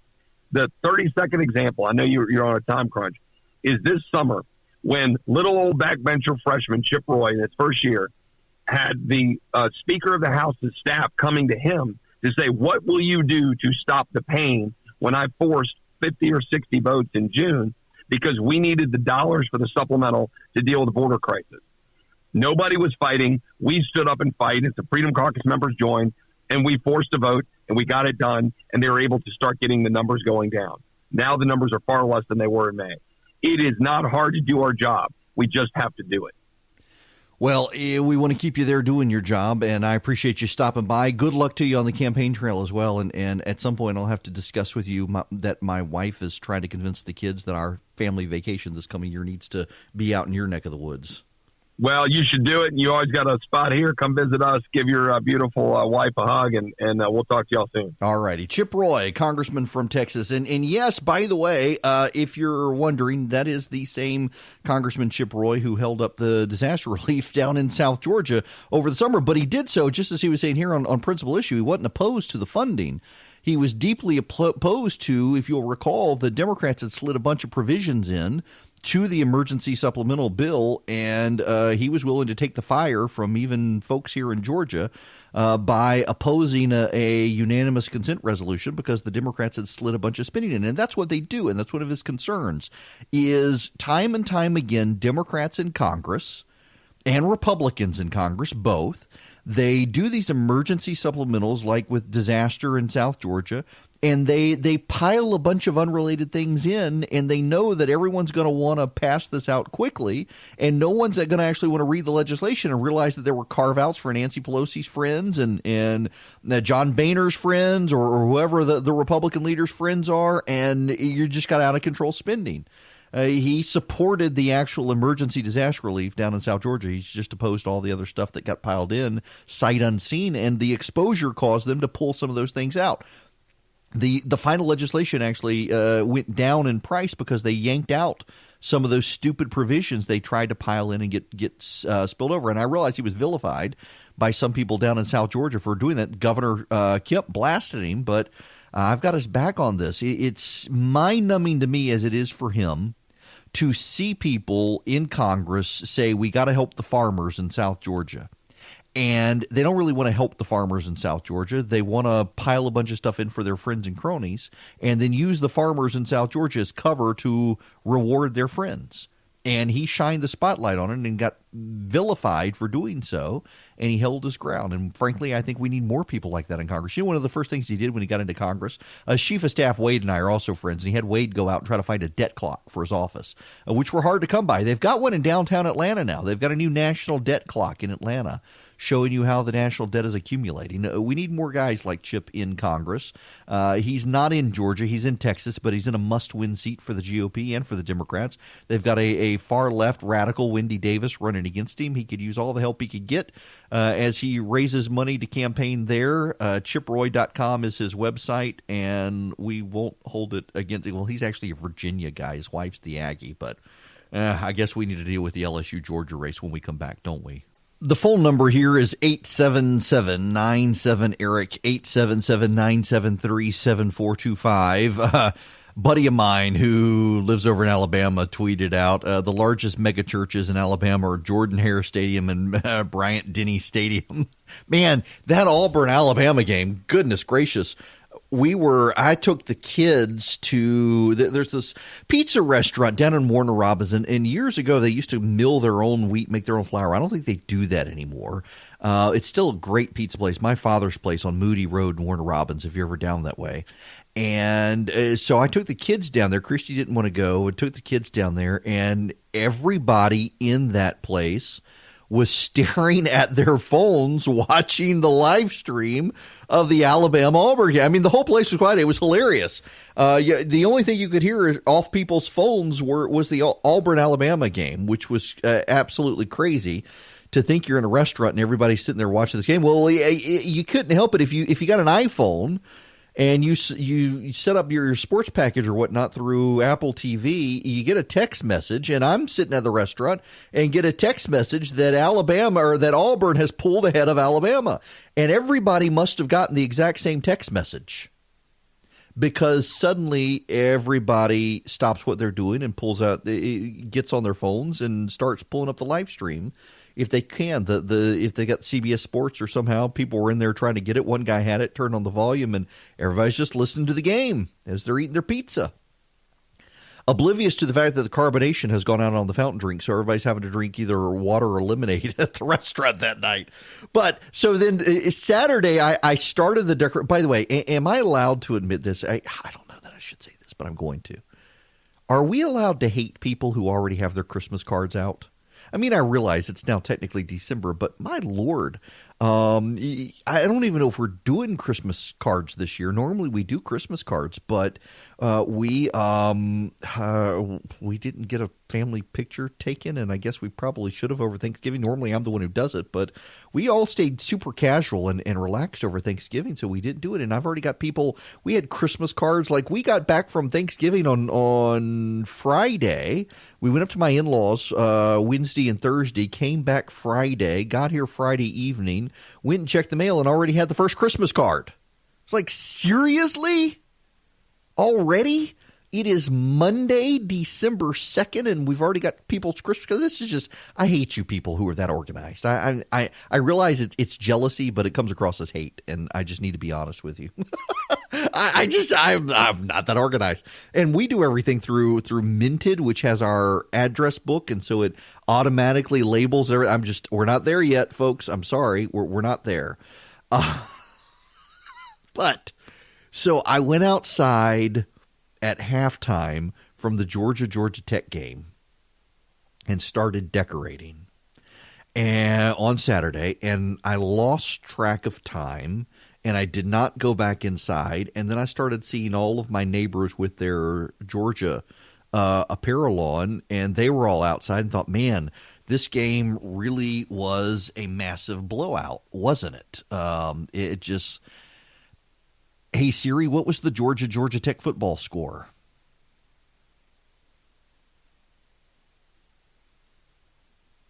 Well, Siri normally does this pretty progressively, but Siri doesn't want to work. I was hoping that we could just relive this with Siri giving us the score, but Siri doesn't want to cooperate, so I'll just tell you 52-7. I assume everybody here knows it was 52-7, but I just want to reiterate it was 52-7 because my friend Abby in Athens, where our flagship station is, WGAU, I know she was at the game, and I'm sure she just wants to hear these words uttered repeatedly, 52-7. No offense to my Georgia Tech, my father-in-law is a Georgia Tech guy. And my daughter, when she heard the score, texted to see how he liked the game. Did not go over well at all. Oh, rubbing it in. And now we've got this conundrum because, I'm a native of Louisiana, and my rule of thumb has always been that if LSU played Georgia in Georgia, I'd root for Georgia. And if Georgia played LSU at LSU, I would root for LSU. But we're kind of at the going to be tough. Can I just root for the winner? It's going to be LSU. Can I just root for the winner of this game that's coming up? Will you all hate me if I go there? All right, enough of this. We got to move on to other stuff. We've got the Democrats on the campaign trail, and we've got Steve Bullock. I bet you didn't even know that Bullock was running. Bullock was the governor of Montana. And, man, I had Republicans telling me that, gosh, we hope this guy doesn't get traction. He could really give Trump a run for his money. And I was telling him, relax. This guy is not going to get any traction. The Democrats, they want celebrity. Bullock has skeletons in the closet and no celebrity. And then Joe Sestak. I forgot Sestak was even running, and he's already dropped out. And then there's the other guy, Deval Patrick. The great hope of the Democratic Party is not getting any traction. No one showing up to his events, and the media just isn't sure what to make of any of this. We'll explore when we come back. I was reminded again over the weekend how ingenious Quip's design is. I'm talking about the electric toothbrush. It vibrates every 30 seconds. It pulses, so you know to change it around in your mouth. You get a very even brushing. Listen, I've been using the Quip for 3 years now, maybe, or so. I'm on my second one, actually. I accidentally broke my first one. My fault, not their fault. In any event, they sent me a new one, and over the weekend, I guess I left it running, or I don't know, the battery died. I'm assuming it just kept getting turned on in my bag as I was traveling.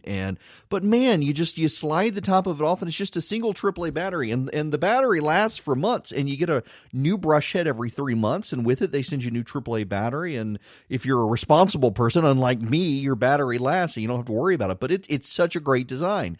And every time I go to the dentist and the orthodontist, I think I'm bleaching my teeth, which I'm not doing. I'm just getting a really good, even brushing of my teeth with my Quip electric toothbrush. You can too, and every 3 months you can get a new brush head for just $5. You even get your first one for free. If you go to getquip.com/Erickson right now, you'll get your first brush head refill pack for free. It's a great deal. Quip is great. You can leave it as a stocking stuffer even for someone else, and you get your first refill free at getquip.com/Erickson. That's GETQUIP.com/Erickson. Quip, the good habits company. Get into a good habit of brushing your teeth. It is Eric Erickson here across the state of Georgia. Welcome. The phone number 877-97-ERIC, 877-973-7425. I hope you guys had a great Thanksgiving holiday. My goodness gracious. We had some technical difficulties here this morning. We have overcome them. The show goes on. And I'm going to shake things up from what I intended to talk about. We'll get to the Democrats on the campaign trail, but I want to approach this differently. First of all, if any local station program directors or owners are listening, I do every year a Christmas program that I do on Christmas Eve and redo on Christmas. And I've done that on my Atlanta show for years, and we'll be doing it here as well on Christmas Eve and Christmas. And I like to spend this month in my writings also talking about Advent season. Though I'm Presbyterian, I've never really been into Advent wreaths and Advent calendars and whatnot. And a lot of churches are, and I kind of get why. I don't necessarily think it's necessary, but there is an aspect to all of this that I want to spend a few minutes with, and that is depression. And this season, if we can keep it real here for a little bit, you may be stressed about the holiday season, having just come through Thanksgiving. You're now thinking about Christmas. Maybe you, like me, haven't done your Christmas cards, and you're starting to stress, will you even do them? Gosh, how much will it cost?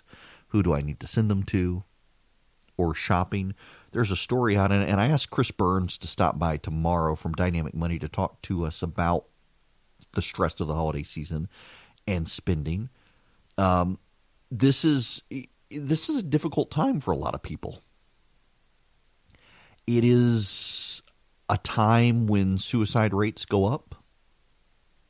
It is a time, hey, listen, I said we were going to keep it real right now. Let's just have a heart-to-heart on this. This is a time where depression spikes. There are people who are lonely. They do not have family.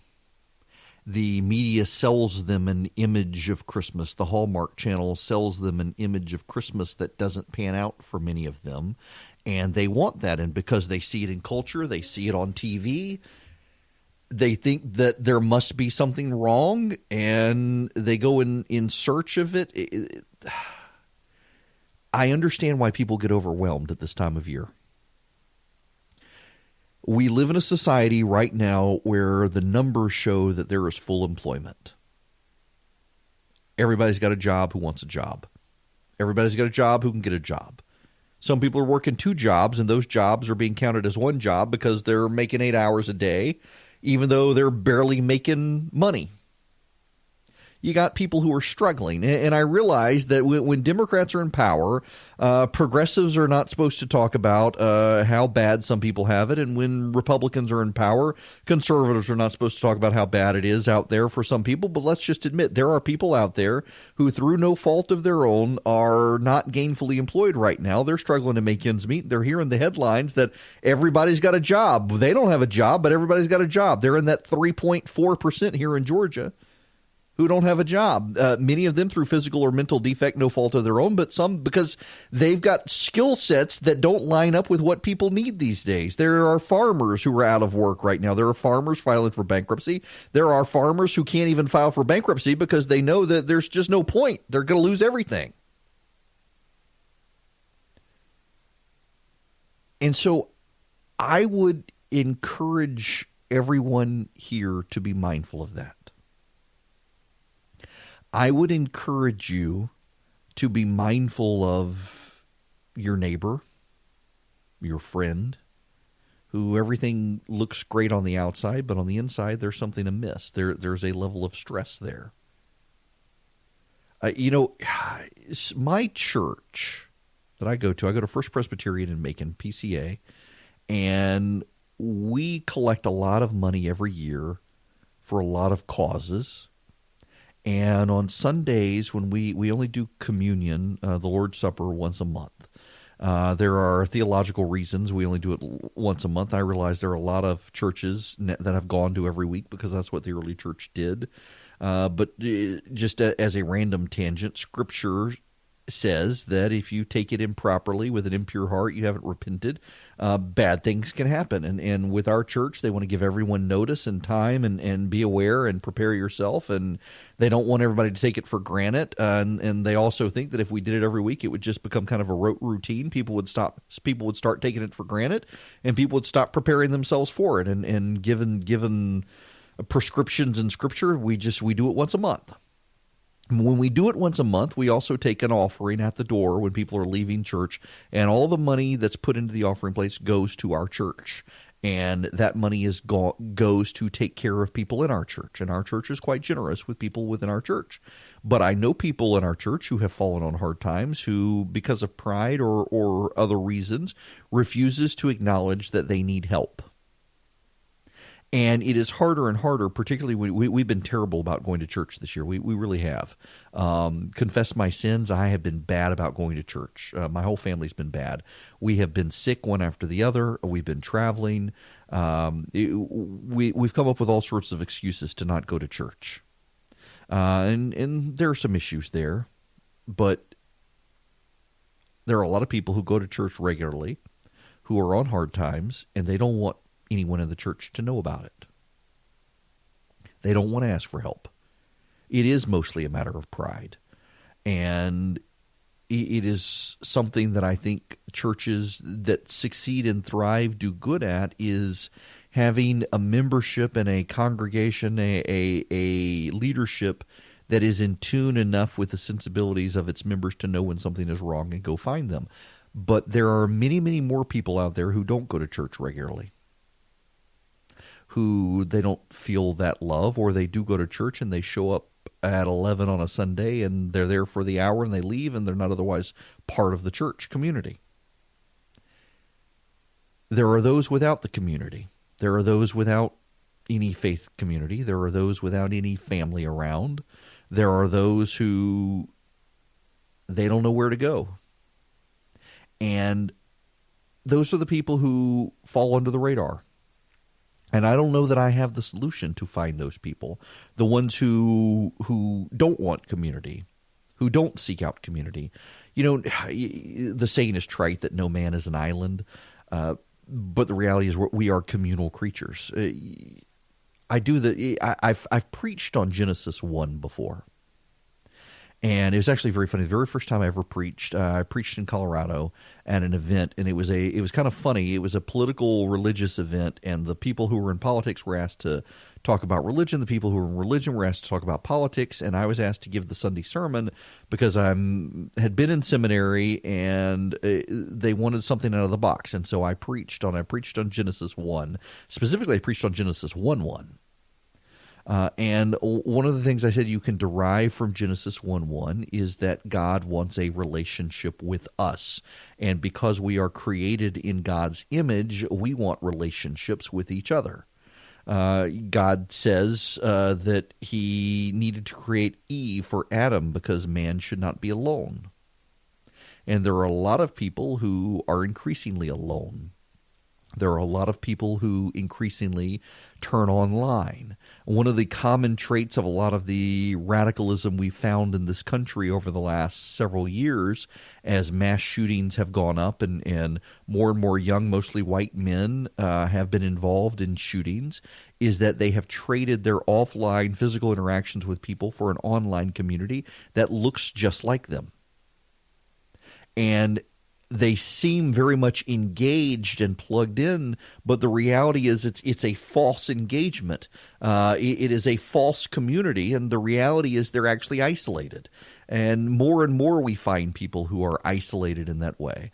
I was talking to Dr. Laura last week about we go online and we build our communities, and our communities look just like us, think just like us, sound just like us, believe just like us, behave just like us, act just like us, function just like us, are charitable just like us. And in our isolation, we are less able to get along, less charitable, less willing to show empathy or sympathy for people who disagree with us because we encounter those people less and less. They're not in our community that we've made online, and it becomes very easy over time to decide that these people are bad. And once those people are bad, they become our enemy. We see this on the left and right in politics these days.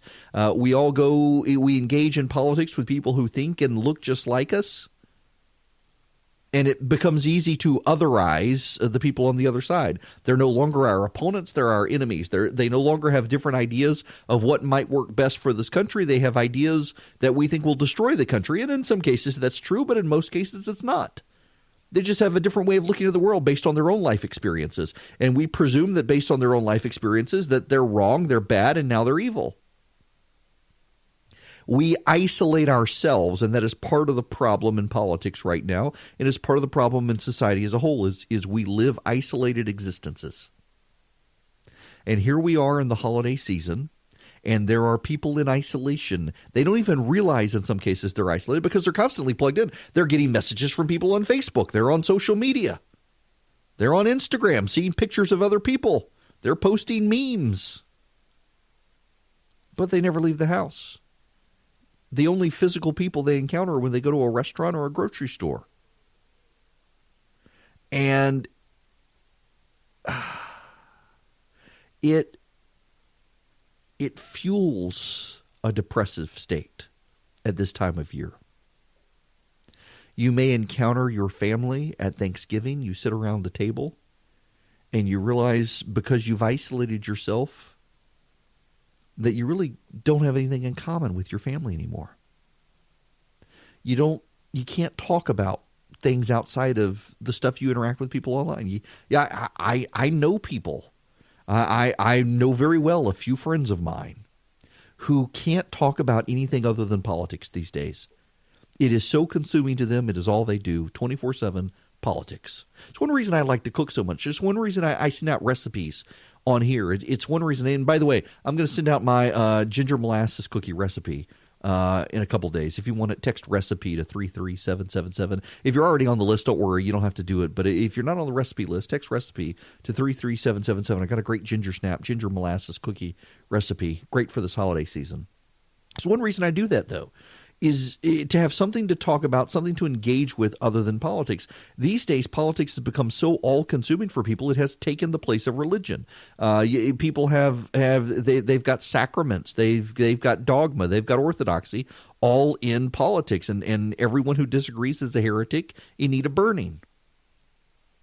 And that all becomes real during the holiday season when you have people who they've isolated themselves politically, they've isolated themselves physically, they've isolated themselves online, and they no longer relate to people in the outside world, and they need to be dragged back into the outside world.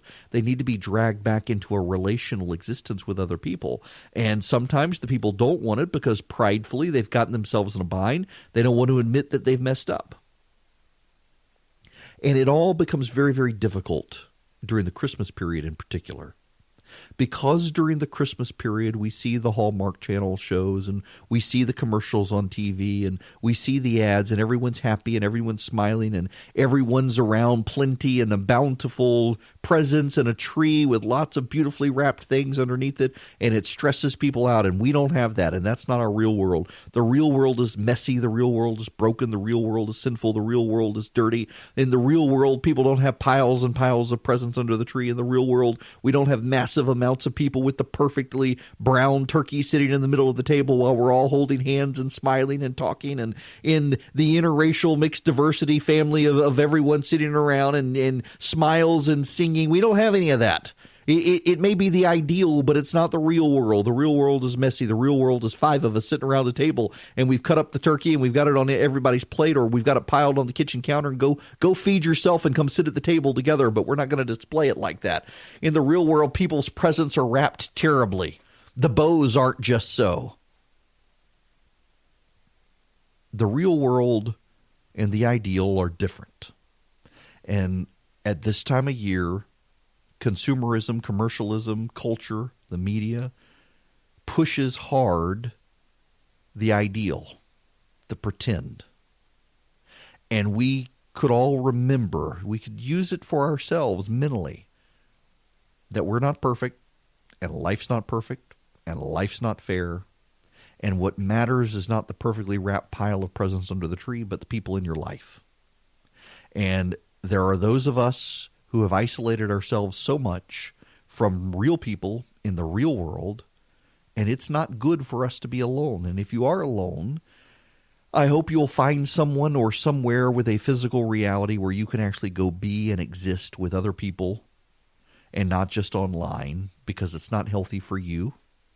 And if you know people who have withdrawn from society, withdrawn from friendships, withdrawn from reality, that you may commit to yourself that this holiday season, you may go try to pull that person back into a relational experience with other human beings offline, because it'll do you good to do that, and it will do them a great deal. We have become a people, creatures of habit, who have disengaged from each other, and we need to re-engage with each other in the real world, and now is a great time to do it as we head into the Christmas season. I mentioned the recipes that I send out. I can't tell you the number of people who have reached out to me by email or Twitter or Instagram who actually made that gravy recipe. I made the gravy recipe myself, and I learned something about the gravy recipe. I doubled it in every way, and turns out you don't actually have to add a half cup of flour if you double the liquid. You can keep it with where I've never actually doubled it before, but I did, and I mean, it turned out fine. Everybody liked it, but I thought it got a little bit too thick with that. Just keep it a quarter cup of flour for 4 cups of liquid, and the recipe calls for a quarter cup of flour with 2 cups of liquid, but it would have worked fine with 4, but it was still good. It was still good. The flour just didn't brown as much as I needed it to, but a lot of you sent me thanks for that recipe, and I'm happy to keep doing that just so you can break bread around the table with your friends and family and have good stuff. And I'll send out this cookie recipe later this week. You can text recipe to 33777. Well, we still got other stuff we need to talk about, including I put off this audio from the beginning of Doug Collins. He was on with Chris Wallace over the weekend talking about impeachment and suggested he may still run for the Senate. Loeffler has her work cut out for her, ensuring that conservatives actually stand down and support her and rally around her. But this is Doug Collins talking to Chris Wallace over the weekend. First and foremost, the first person who needs to testify is Adam Schiff. Adam Schiff is the author of this report. Adam Schiff has been the author of many things, a lot of them found to be false over the past couple of years, but he's going to be the author of this report. He's compared himself in the past to a special counsel. This is what he said he was doing. Well, if we go back to Clinton and even back to Nixon, but in Clinton, Ken Starr was a special counsel. He presented a report that we're going to get his judiciary. He actually came and sat and testified under oath and took questions from all sides, including the White House. My first and foremost witness is Adam Schiff. So you want to bring him in before the committee, not just to present a report, but to take questions from Democrats and to be cross-examined, if you will, by the Republicans. He needs to be. He's put himself into that position. If he chooses not to, then I really question his veracity and what he's putting in his report. I question his, the motives of why he's doing it. It's easy to hide behind a report. It's easy to hide behind a gavel in intelligence committees and behind closed-door hearings. But it's going to be another thing to actually get up and have to answer questions about what his staff knew, how he knew, what he did about the whistleblower report, his interactions that he's had with Ukraine, the other things that he's had over time in this process, and also why he has still not released documents to our committee and reports to our committee that we need to actually proceed in our committee of Judiciary Committee, which is the committee of impeachment.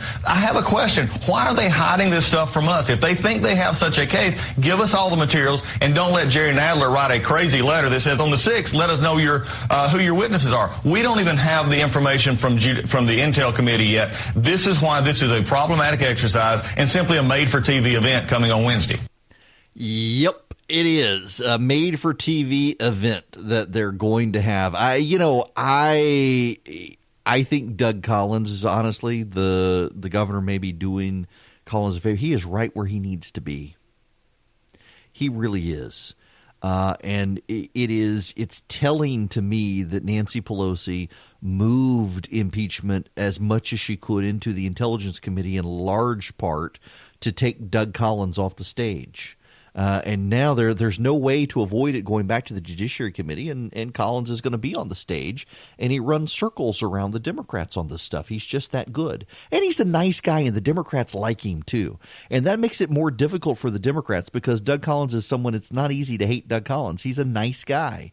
And even the Democrats know it, and they recognize it. And behind the scenes, they all very much like the guy. And they know he puts points on the board, not just for the president, but undermining their case. And if he's going to make a big deal about Adam Schiff and what Adam Schiff and the whistleblower did, that's not good news for the Democrats, which is another reason a lot of reporters are starting to think they're not actually going to push impeachment into the Senate. We'll discuss when we come back.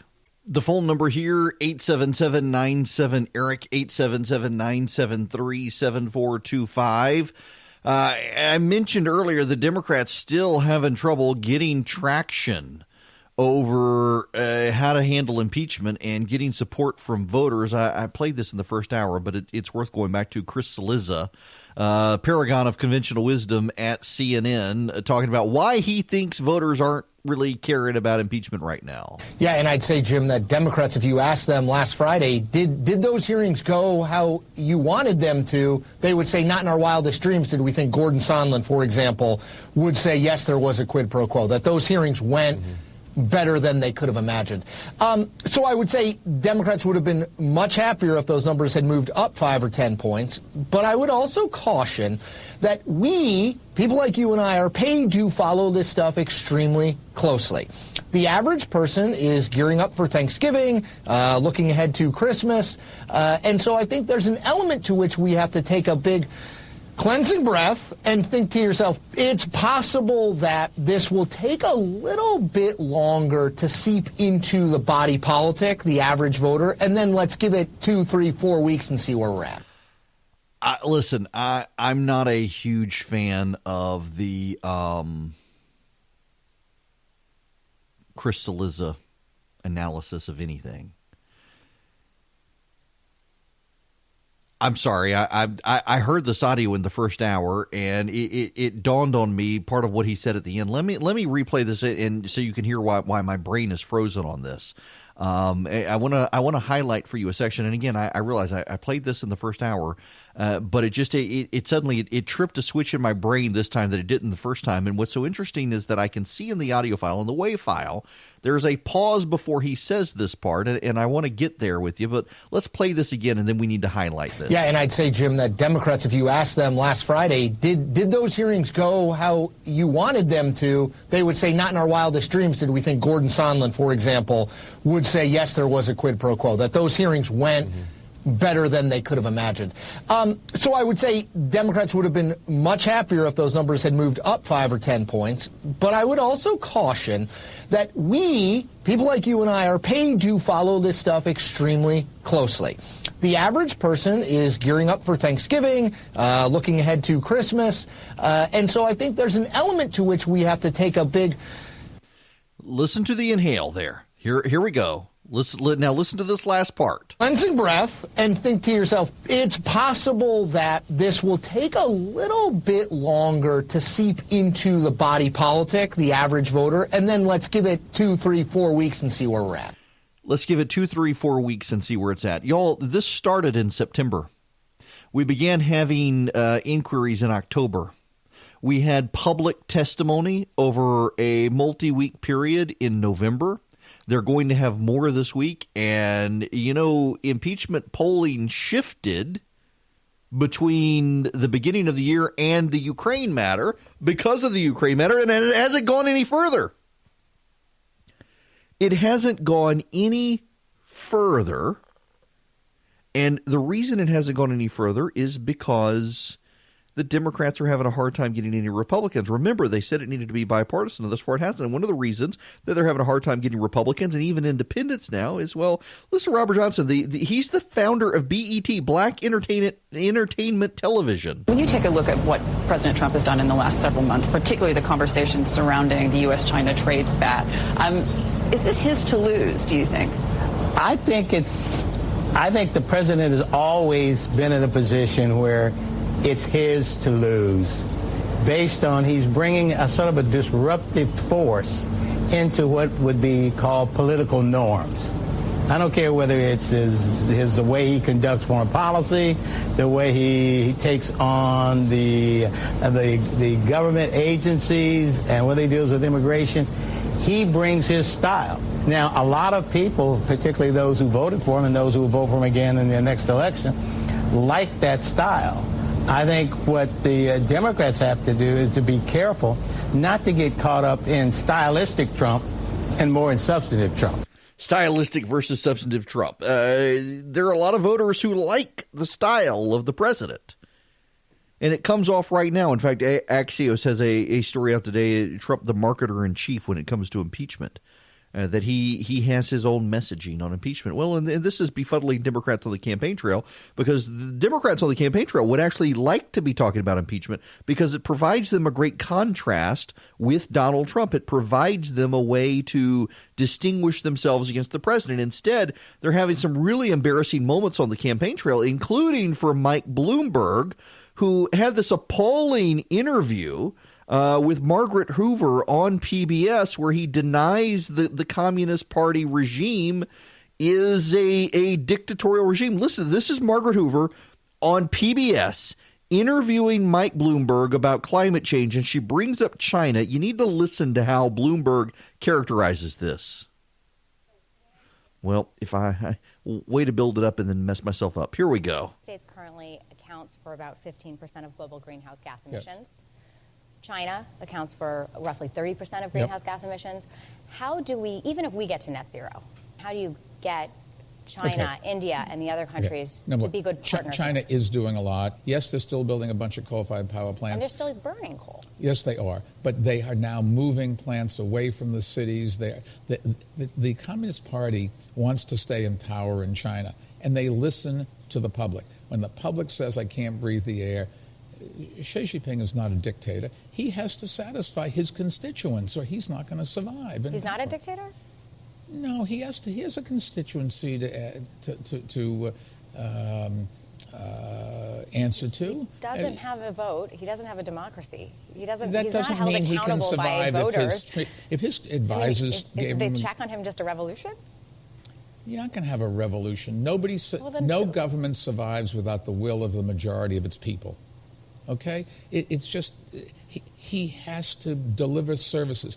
The Chinese Communist Party looks at Russia, and they look for where the Communist Party is, and they don't find it anymore, and they don't want that to happen. I mean, the idea that the Chinese government is responsive to sort of a democratic expression of fresh air, come on, clean of course air. They are. I mean, I'm looking at the people in Hong Kong who are go protesting back and wondering whether the Chinese government cares what they have to say. Go back and read the press the days when you have big pollution in Beijing, and they're doing something about it. That's ridiculous. The trouble is you can't overnight move cement plants and power plants just outside the city that are polluting the air, and you have to have their product. So some of it takes time. And there's always in government, even governments that aren't what we would call a democracy, there's lots of stakeholders who have vested interests, and they have an impact. And that's why, if you listen to the young millennials, let's go in and solve the problem overnight. Yeah, that would be great if you didn't have to fund it and get it through legal things. So we wouldn't call it a democracy. Bloomberg seems to think that somehow the Chinese Communist Party, the Chinese government, that it's a democracy, even though we wouldn't call it a democracy. By the way, I got to imagine on the national campaign trail that his New York accent isn't going to play well. But his refusing to be contradicted, this is a man who is assured of his righteousness because none of the sycophants around the billionaire have dared to challenge him. And he certainly did not like Margaret Hoover challenging him on this issue. And notice, again, let's play the very beginning of this, the premise being the Chinese communists are still burning coal, but they've moved them out of the cities. So the United States currently accounts for about 15% of global greenhouse gas emissions. Yes. China accounts for roughly 30% of greenhouse gas emissions. How do we, even if we get to net zero, how do you get China, India, and the other countries to be good partners? China is doing a lot. Yes, they're still building a bunch of coal-fired power plants. Yes, they're still building a bunch of coal-powered plants. Still burning coal. Yes, they are. But they're still burning coal, but they are now moving plants away from the cities. The Communist Party. Oh, so they're still building coal-powered plants and they're still burning coal, but they're moving them away from the cities. That's going to get them to net zero emissions, which is the goal for all the global warming crowd, is everybody's got to get to net zero. So Bloomberg says they're not getting to net zero, but they are moving it out of the city because the people complained about the air quality. You know, the reality is that the Chinese Communist Party did something about the air quality because the Chinese Communist Party leaders didn't like the air quality. They live in Beijing too. And when it became a problem for them in their area of Beijing, that's when they took action. And what did they do? They made the coal-powered plant operators the bad guys and blamed them and dragged them through the streets and ruined them. And then decided they would move all the plants far out of the city. To where?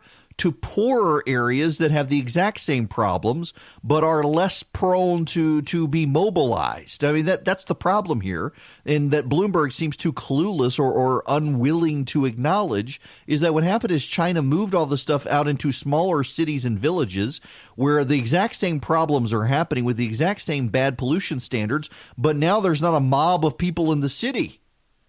And the leaders don't have to deal with it either.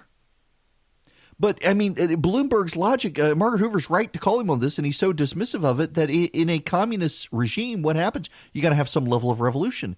He says they're looking at Russia and the Communist Party there, and it doesn't exist. What happened? In Russia, there was a revolt of the people. The people rebelled, and the military ultimately decided with the people and not the communist leaders. But it took Gorbachev not clamping down on the people. If you will recall from your history, and listen, I was in grade school at the time when this was happening. But even I'm a student of history and know that the big issue here was that Gorbachev did not send the Soviet troops into the streets against the people. He decided to allow the people to protest. And ultimately in East Germany and the like, as protesters were mobilizing, Gorbachev did not send troops to gun down the protesters as they had in Tiananmen Square with the Chinese. He decided to allow the people to win, and he got out of the way. And the soldiers ultimately decided they would go with the people because it would be the people who would put the next leaders in charge, and they aligned with Boris Yeltsin. Bloomberg is completely rewriting history to suggest otherwise. That had Gorbachev gone in the Soviet Union as the Communist Party head and slaughtered the people and beat them back into submission, there's nothing the people could have done. And it's the same thing in Hong Kong. In Hong Kong right now, you've got much of the American establishment refuses to call out the Chinese. The president signed the bill supporting Hong Kong freedom in large part because he was scared that Congress would override his veto, which hasn't happened yet with this president. He didn't want a congressional override, even though he's negotiating with the Chinese right now on the trade deal. He suggested that he was with the Chinese people or with the Hong Kong people, but also with President Xi of China. It's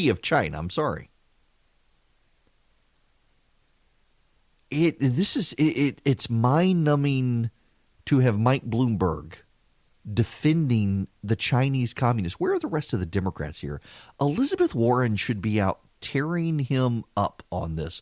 Elizabeth Warren should be out on the campaign trail savaging Bloomberg over something like this. Remember, Bloomberg was out there, or Warren was out there beating him up for his money earlier. Here's Warren from last week on the campaign trail. So I am here on day 2 of Michael Bloomberg's $37 million ad buy. You know, Michael Bloomberg is making a bet about democracy in 2020. He doesn't need people. He only needs bags and bags of money. Where is she on the campaign trail attacking him for this? She should be out there attacking him for this. All the Democrats should be out there. They claim the moral high ground. They say that they've got to take on Donald Trump. They say that they've got to have moral credibility. They've got to denounce stuff like this. Where are they when it comes to China? Are the Democrats unwilling to take on Mike Bloomberg because they're unwilling to hold China to account? Is it really the Republicans who are willing to stand up and hold China to account and the Democrats defending China and Bloomberg? Really? I got to admit, I had completely forgotten that Joe Sestak was running for Congress and Steve Bullock was running for or president. And Bullock, the governor of Montana, running for president. But not just them. What has happened to Deval Patrick? Deval Patrick is out there. Supposedly, he was going to be the guy to save the Democrats from themselves. Now here's the thing. Deval Patrick's entrance into the race came after multiple media reports that Democratic voters were actually unhappy. They were unhappy with the lot of Democrats who were running. They were unhappy with the direction the party was going. They were unhappy with their chances of beating President Trump. And suddenly the media starts buzzing about we may have a uniter in the race. We may have the next Barack Obama in the race. And who comes into the race? Deval Patrick. Deval Patrick. And the issue here is, why did he come into the race, and did the media coordinate his announcement and his arrival? Did the media have something to do with it? Because it doesn't seem to be a coincidence at this point that there were 2 or 3 days of media coverage about the party being deeply unhappy with the people running. They were deeply unhappy with the field. They were deeply unhappy with the amount of people running. They were deeply unhappy with the quality of the candidates. They were deeply unhappy with the way forward. They were deeply unhappy with every part of it. And then suddenly Deval Patrick announces, and you've got this whisper. It was on Morning Joe. It was on CNN, late night MSNBC. There's going to be a candidate. There's going to be somebody to come in and unite the party. Someone's going to come in and rally the field, rally the crowd. We're going to be able to get a new candidate in the race. We're going to make this happen. Joe Biden's floundering. We've got a new guy coming. No, we're not talking about Bloomberg. It's someone else. We can't tell you who. And then Deval Patrick comes out and people are like, huh? Really? Huh? You? Why? Why you? And they got a problem. It's like they got a problem on the impeachment. They got a problem with the crowd. The voters actually, I think, have decided that they like the field. They like the number of candidates running. They have someone to choose, but it's the elite in the party who aren't happy. And the elite in the party who worry about beating Donald Trump, much more so than the base. And the elite are also worried about the progressive radicals within the party, because the elite within the Democratic Party are not as progressive or as committed to progressivism as the rest of them. So you got a problem in that regard as well. But this reminds me very much of the Kamala Harris story in the New York Times over the weekend. There was a big story in the New York Times about Kamala Harris's campaign imploding. She's floundering around, searching for a reason to be in the race. Her fundraising is hurt. And one of the comments in this story is that many within her campaign seem to be more focused on the loud voices on Twitter than they are to the voters. And as a result of being focused on the loud voices on Twitter, their campaign reason is shifting, their message is shifting, and their policies are shifting. And it goes back and forth depending on the loud voices on Twitter. It does make you wonder if this is a problem, an overarching problem for the Democratic Party. Maybe it's a problem for the Republicans as well, except the president is so dominant on social media, it becomes less of a problem. But with the Democratic Party, they don't have a leader right now. Barack Obama is refusing to intervene other than to say we don't really need a revolution right now. We don't need to be that radical. And so the Democrats are grasping at what to stand for and what positions to take and how best to challenge Donald Trump. And the way they've decided to do it is to go on Twitter in particular and see what are the leading luminaries of the Democratic Party saying. Well, the leading luminaries of the Democratic Party on Twitter, some of whom are anonymous, fling poo at each other all day. And that's essentially what the Democratic Party presidential primary has become. It's just a bunch of poo flinging and nothing sticking. It's bizarre that this is where it's come to, and it's fascinating to me that you've got people in Kamala Harris's campaign willing to speak on the record about this stuff. But what's also so interesting is in their willingness to speak so openly suggests that her campaign is dead, even if she doesn't realize it's dead yet. And the level of backbiting has already begun. You got to remember, Kamala Harris was elected attorney general in California, ran for the Senate race and won, and kind of exerted her influence on the Senate, strutted her stuff in the Senate. She actually got some bipartisan friendships in the U.S. Senate privately. There are a number of Republicans in the Senate who really like her. They like working with her. They think she's a straight shooter. She kind of got the PR machine around her to advertise her as the female Barack Obama. She too, black, and she too, a messenger of hope. She too, willing to bridge the gap between the progressives and the Democratic Party base and mainstream America that's somewhat skeptical of progressives. She could do it just like Barack Obama. And then she got out on the campaign trail and was in over her head. And now we know part of it was too many people on her campaign listening to Twitter. Friends, you should never listen to Twitter. In fact, I was approached over the weekend in church on Sunday by someone in ministry saying that they follow me on Twitter. I said, you should get off Twitter altogether. Twitter is bad for your soul. It will consume you. I feel compelled myself to be on Twitter at this point, largely as a job requirement to interact with listeners and stuff. But I think if you're in clergy or you're a politician, you should stay off Twitter, or at least have it be very one-sided so that you're talking, but you're not responding. You're not paying attention to the conversation. You're telling people what you think. Because oftentimes the loudest voices on Twitter who push back on you are the fringe voices. So you get all this pushback on Twitter telling you you're wrong on something. You start second-guess yourself. You don't want to second-guess yourself. You want to double down because people on Twitter, you don't want to pay attention to them. No offense to those of you I pay attention to on Twitter. I do pay attention to you. But, man, if you're a politician or preacher, stay away from social media. It consumes you.